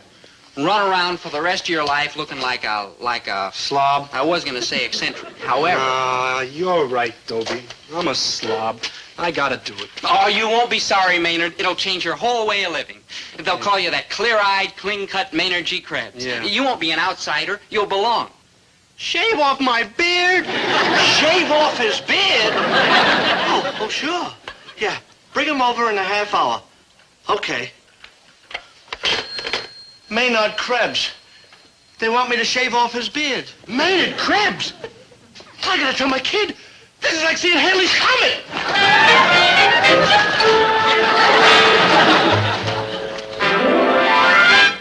Now relax, Maynard. Everything will be fine.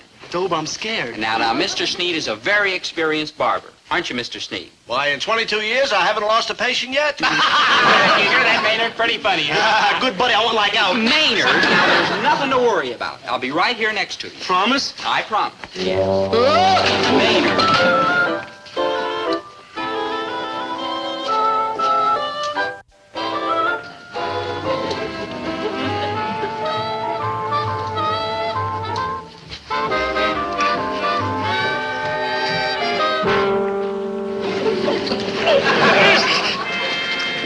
Maynard, I'm right here.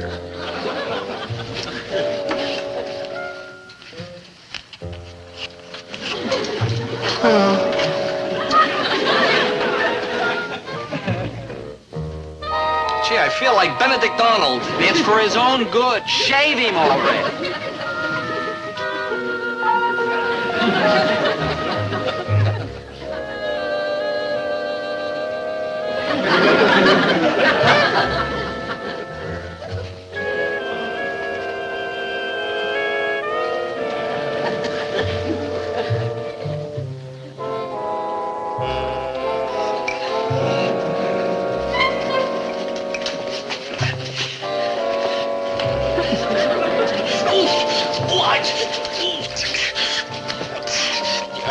That's not burning him, is it? Oh, no. Thank goodness he just fainted.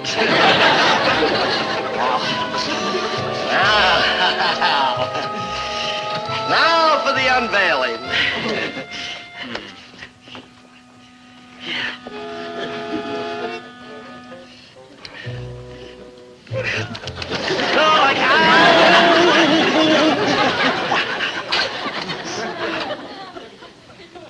Job? Yeah? Is that me? That's you. Ooh, I'm like beautiful.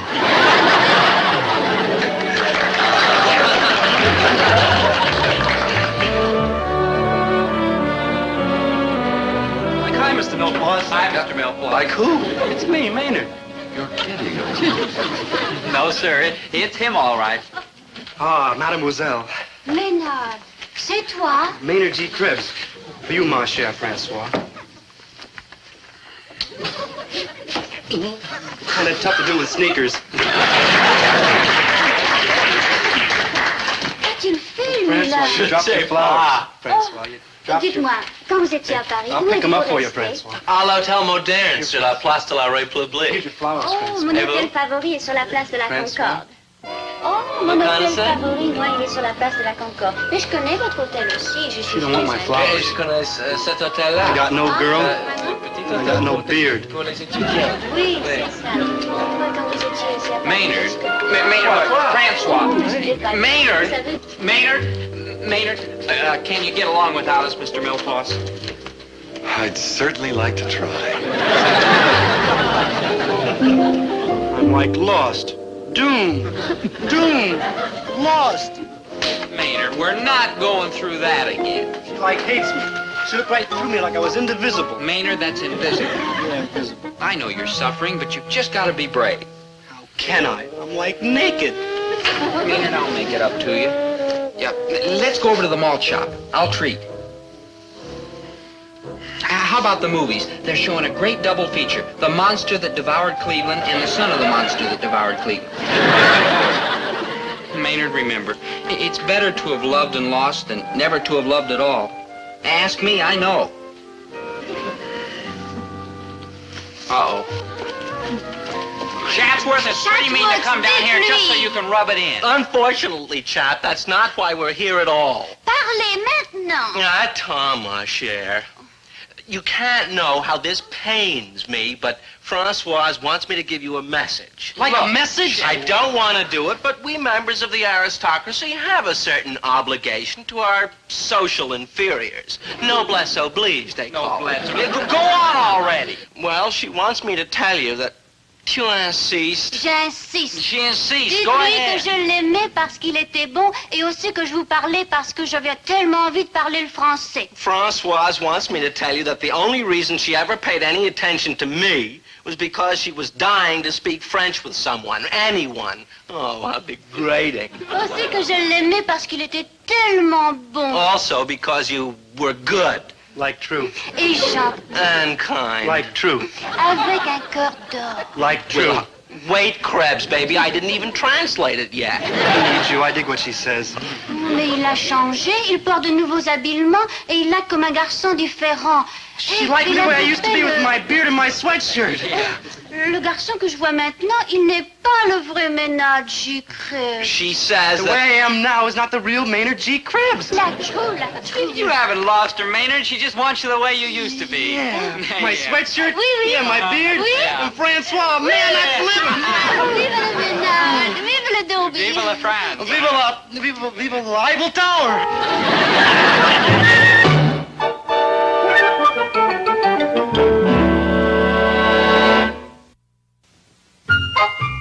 I got a letter from Francois, from Paris. Oh, that's great, Maynard. What's she got to say? I tried to read it, but, you know, she's French. Oh, well, here, maybe I can make it out.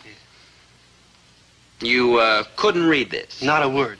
It's written in English. Hey, like, how about that? What's it say?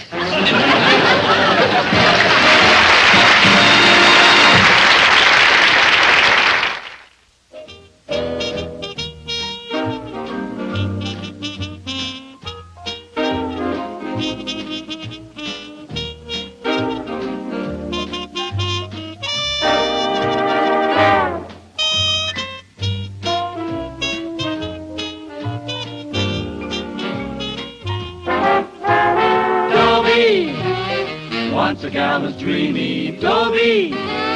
Once a gal was creamy, Dobie. Once a gal to call his own. Is she blonde? Is she tall? Is she dark? Is she small? Is she any kind of dream one at all? No matter, he's hers and hers alone. 'Cause Dobie has to have a girl to call his own. Once a gal was dreamy, Dobie. Once a gal was creamy, Dobie. Once a gal to call his own. Is she blonde? Is she tall? Is she dark? Is she small? Is she any kind of dreamboat at all? No matter, he's hers and hers alone. Dobie! My name's Dobie Gillis. I'm a young man with a lot of problems. Just a couple of years ago, all I had to worry about was simple fractions and keeping my pants up and Dick Tracy and scout meetings. Now I've got to worry about girls. You know, this is better, I think. At least when I have a girl, which is practically never. Of course, I won't be worrying about girls all the rest of my life. In a few years, I'll be a grown man. Then I'll be worrying about women. And they're the worst kind of girls. I know. I found out yesterday. We were in Charlie Wong's ice cream parlor. Look, Dobie, why don't you just give up girls? Maybe I should just give up life. Say, Eldon, you work for a medical laboratory. What's a good poison to take? Oh, they're all lousy. Well, I'm not picky. Oh, take it easy, Pops. What's there to live for, anyway? Dizzy Gillespie's new album. How much can one person suffer? How much breakage can one heart take? Man, we put those words like music, we got a big hit. How much can one person suffer? Maynard. Oh, they're square but commercial. Maynard, you don't understand. I'm desperate. I'm a drained man. Just as this glass is drained, I face a future empty of a soft feminine face. There's no girl in the world for me.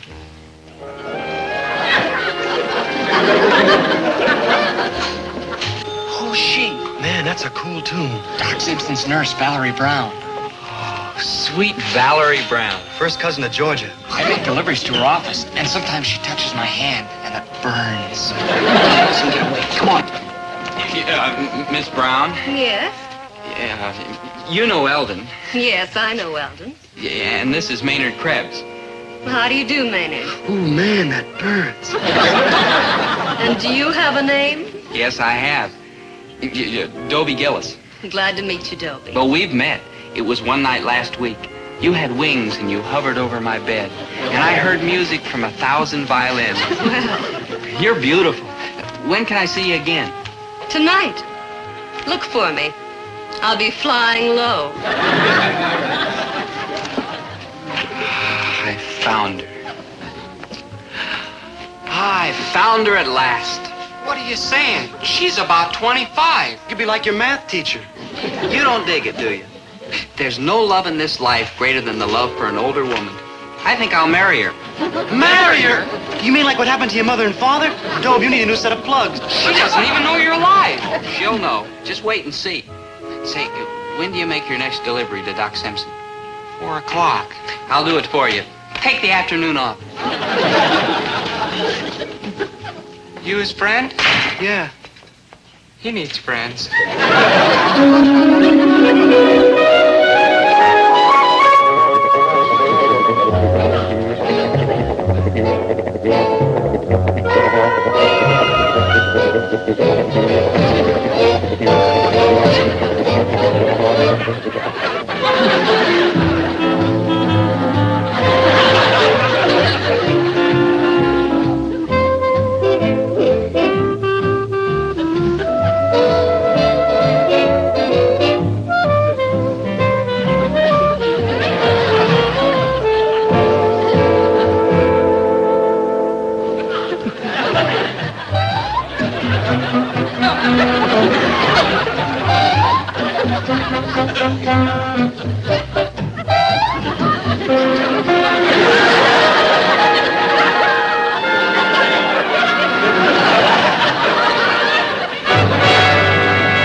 She just looked at me. The second time she looked through me. The third time she laughed.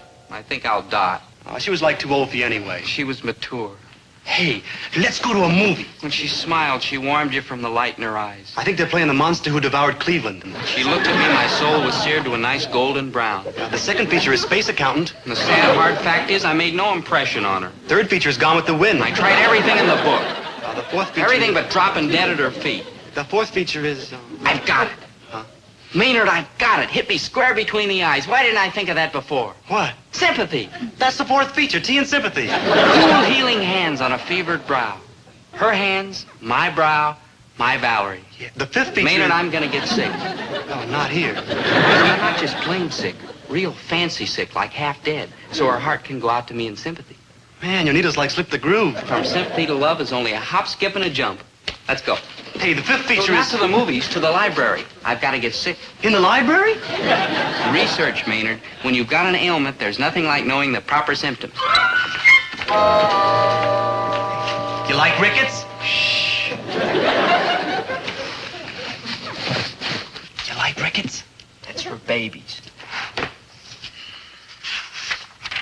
Hey, Maynard, listen to this. Hyperclinitis. Buzzing in the ears, spots before the eyes, pressure around the throat. Yeah, I get like the same thing from wearing a collar and a tie. Yeah, too common. I don't think it's gonna work good, buddy. You can't, like, have your sickness and romance, too. I'm serious, Maynard. Now get with it. Hey, let's go to a movie. No. Maybe they got, like, a sick picture. Stop it, will you? Look, Big Daddy, I'm beginning not to feel good from all this sick talk. Find me something serious and you can go home. I don't want to go home. I want to go to a movie. Maynard, I've got to get sick, sick, sick. Bubonic plague!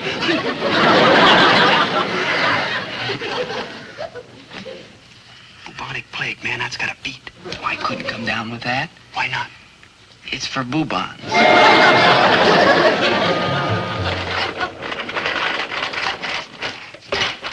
Measles, mumps, migraine, melancholy baby. Hey, Maynard, listen to this. Citroniosis. Yeah, good sound. A rare blood condition. Good lyrics. The cause is unknown, possibly spread by ticks. What's the melody? Symptoms. Peculiar reddish complexion, shortness of breath, general weakness. Peculiar reddish complexion. I like it, Maynard. I think I found me an ailment.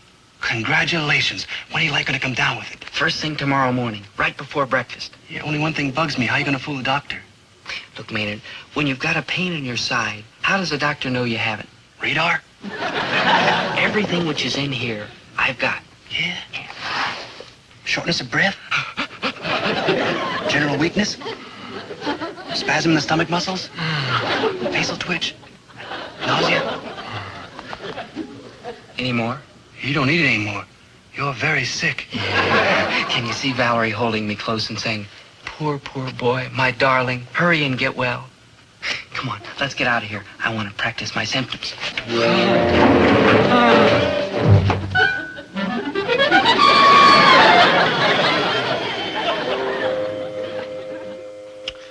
To be sick when you're in the best of health isn't as simple as it appears on the surface to be. The first hurdle was my mother. I didn't anticipate any problem here at all.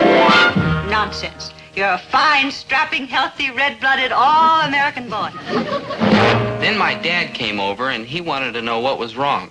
I told him I thought I was coming down with something, and there was a worried look on his face. Yes, boy, I'm worried. Because you're sick, son. Good and sick. And there's only one cure for what you got, sweat. Now, you can work up a sweat in one of two ways. Number one, you can drag that lazy body of yours into the back room and start unpacking that load of canned goods that's been sitting there for over a week. Or, number two, you can start running. But no matter how fast or how far you run, I'm going to catch you, boy, because this time you're not going to wriggle out of it. He didn't believe me. I knew right then and there I had to play it cool. Real cool. I unpacked the 12 cases of canned peas, Dad. I swept out the storeroom, scrubbed out the cooler, filled the outgoing orders, lined up the empties, threw out the no deposit, no returns that were returned, canned the eggs, and washed the truck. What's next? Our boy is sick. There's nothing, Dad. Just a shortness of breath, general weakness, dizzy spells. Here, take this and go over and see Doc Simpson. Oh, gee, thanks, Dad. Oh, my. And he was such a fine, strapping, healthy... Winnie, there's nothing wrong with him physically. It's up here. What's the matter with him up there? How do I know? What am I, a psychiatrist? All I know is that he did the work of 10 men this morning, and any time Dobie works, there must be something wrong with him. Well, there doesn't seem to be anything wrong with you, Dobie. You're a fine, strapping, there must healthy... be. I get a shortness of breath, general weakness, dizzy spells, a spasm in my stomach muscles. You keep saying that. You believe me, don't you? Of course I do. Do you believe me, Doc? Well, frankly, no, but let's take a blood test. But blood test? What for? Well, very often when we can't find anything clinically, the chemistry of the blood will tell us a story. Why listen to my blood when you can hear it from me? Feel better, Dobie, when we find out from the test that there's nothing wrong with you? Oh, but there is. I get a shortness of breath, general weakness, dizzy spells, spasm in my stomach. Oh, this won't hurt.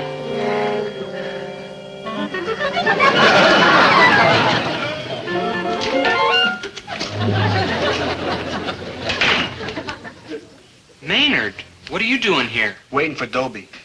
What's he doing here? What are you doing here? I came to pick up something. So pick it up.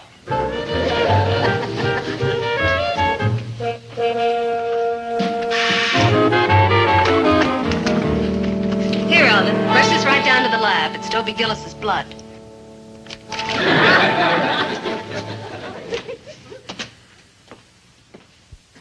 How do you feel? Don't stop. I think you better go home now. Don't stop. Dobie? Darling. Now, come on, get up. When that blood test comes back negative, You mean you took a sample of my blood while I was out cold? It's already on its way to the medical laboratory. Don't you worry, you'll be fine. I will? Of course. But I can't be. I know my own symptoms.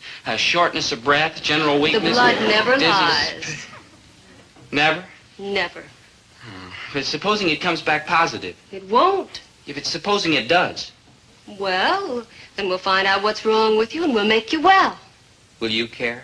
Of course, I'll be thinking of you all the time. Now, come on, go home. And don't worry. And I'll fly over your bed again tonight. Fly low. Very...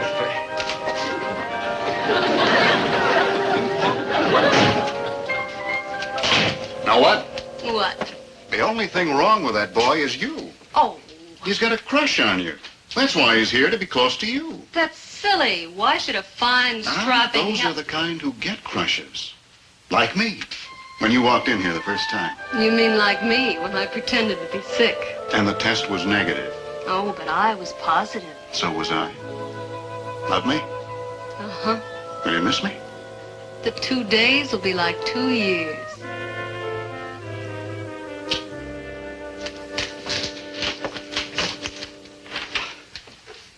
Keep away from that boy while I'm gone. I don't like the way he looks at you. Oh. Goodbye, darling.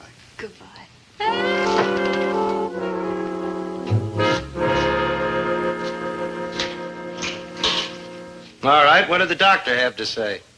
Nothing. He just took my blood count. How much was it? How much blood or how much money? How much money? How many bloods can you have? You've got one blood just like anybody else. I could have told the doctor that. How much did it cost? Now, don't worry, Dad. He'll send you a bill.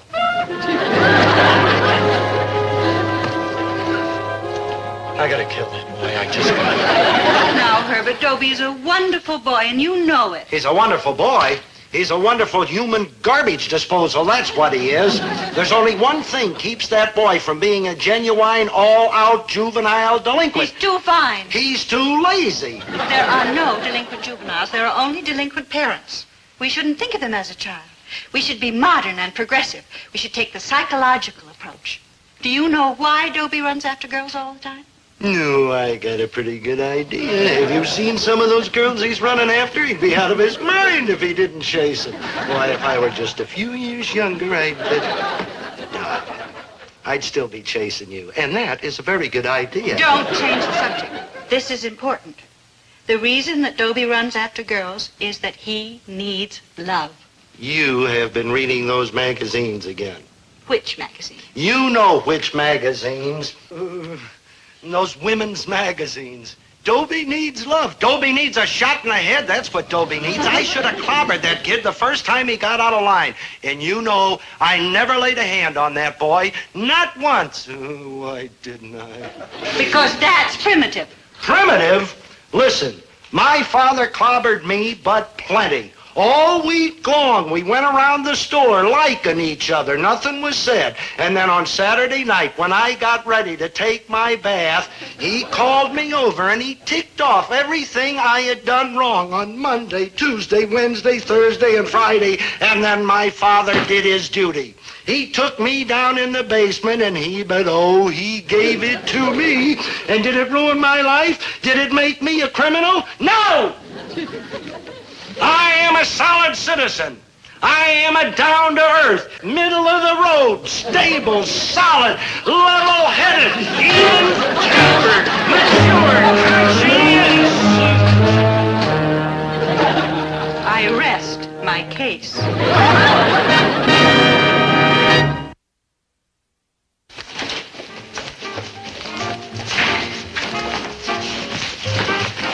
Did you go to the library? Yeah, man. And you got me the dope on citroniosis? Word for word from the book. Man, that's dull reading. 12 million red blood cells per cubic millimeter. Hemoglobin 9 grams.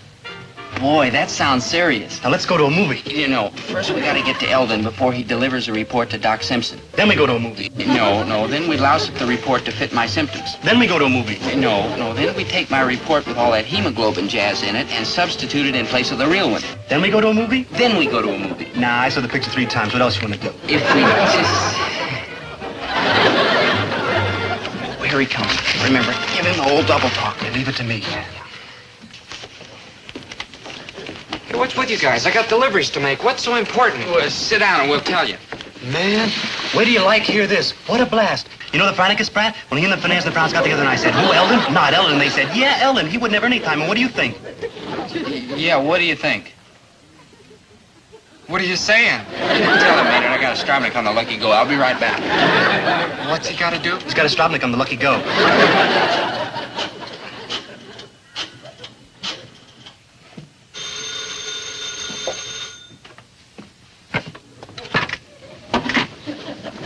And I said, who, Eldon? Yeah, and he phoned for you, Eldon. For me? What are you saying? Nobody knows I'm here. It's a girl. Really? What a voice. Is Eldon there, please? Would you be kind enough to call him to the phone? Thank you so much. Really? Mm-hmm. Oh, man!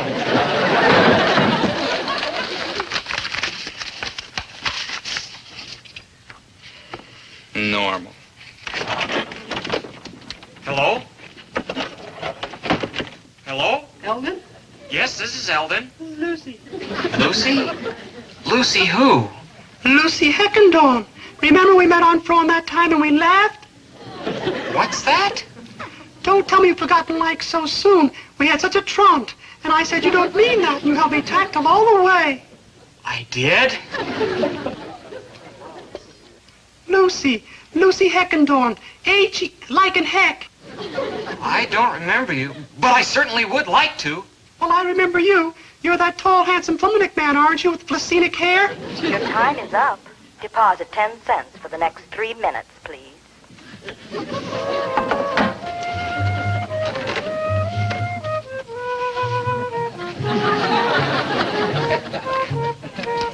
Hey, hurry up, Dobe. The operator wanted some more coin. All finished.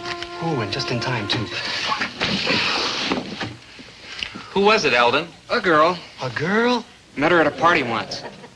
She remembered me as a tall, handsome Fleminic man with Placinic hair. What kind of hair? You wouldn't understand. So on. Did you fix up the report? All fixed. And how can I thank you enough? Oh, forget it, good buddy. It was Fleminic. Dobie Gillis. A fine, strapping, red-blooded... Oh, no. Hemoglobin, 9 grams. That poor boy. Indication of incipient citroniosis.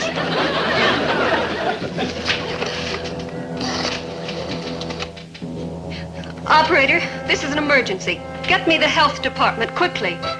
Citroniosis. That's the most contagious disease known to man. We must quarantine the boy. We must quarantine everybody he's come in contact with.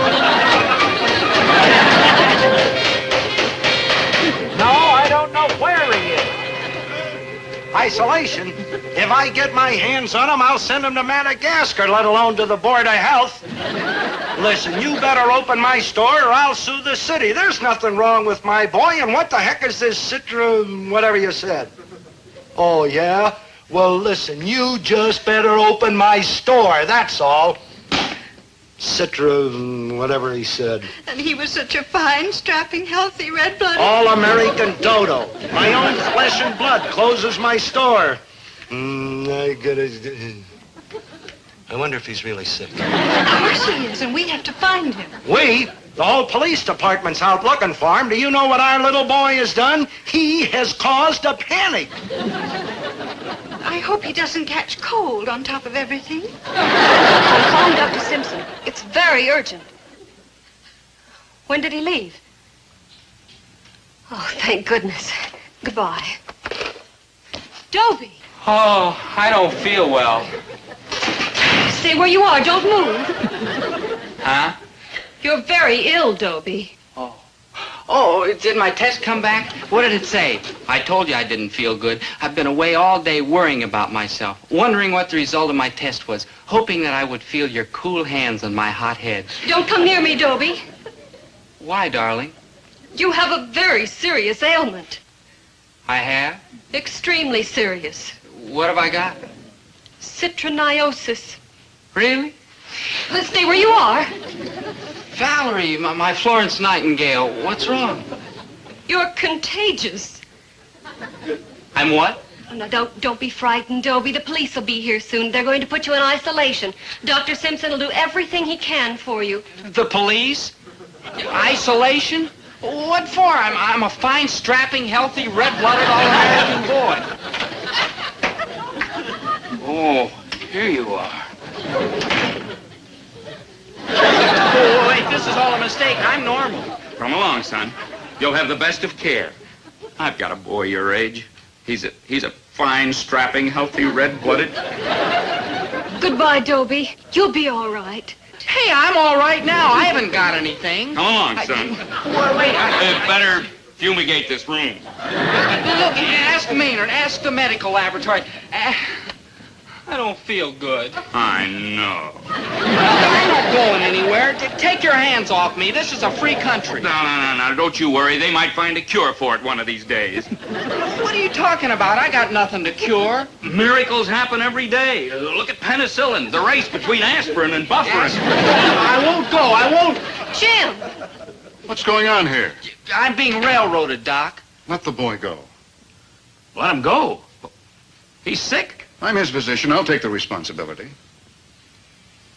Okay, you're the doctor, but let me warn you, he's got to be in isolation. I'll take care of it. So long, son. Research goes on day and night. Same age as my boy. Stay away from Dobie. He's got... I know what he's got. I just came from the lab and saw the report. The real report. Then you know about me and about... You want to know something, Dobie? I've got the same thing you've got. Only I got it first. Okay, Dobie. You're cured. Don't worry, Dobie. You'll find a girl. Yeah, that's what they keep telling me. So how come I never find one?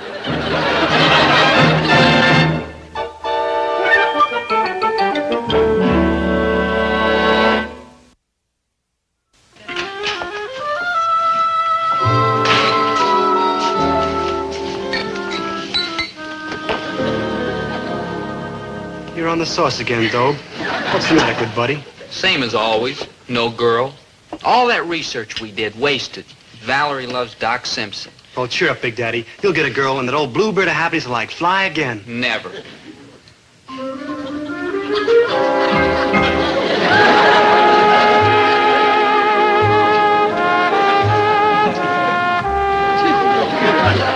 Wow, who's she? Cora Klaus. Just got back from boarding school. All of a sudden, the sun is out. Very rich. Her father owns some big business in town. Oh, not Klaus's nursery. Yeah. He sells babies? No, plants, trees, shrubs, stuff like that. Oh. Come on, Maynard. We're going to the library. Again? What for? I want to read up on Japanese beetles.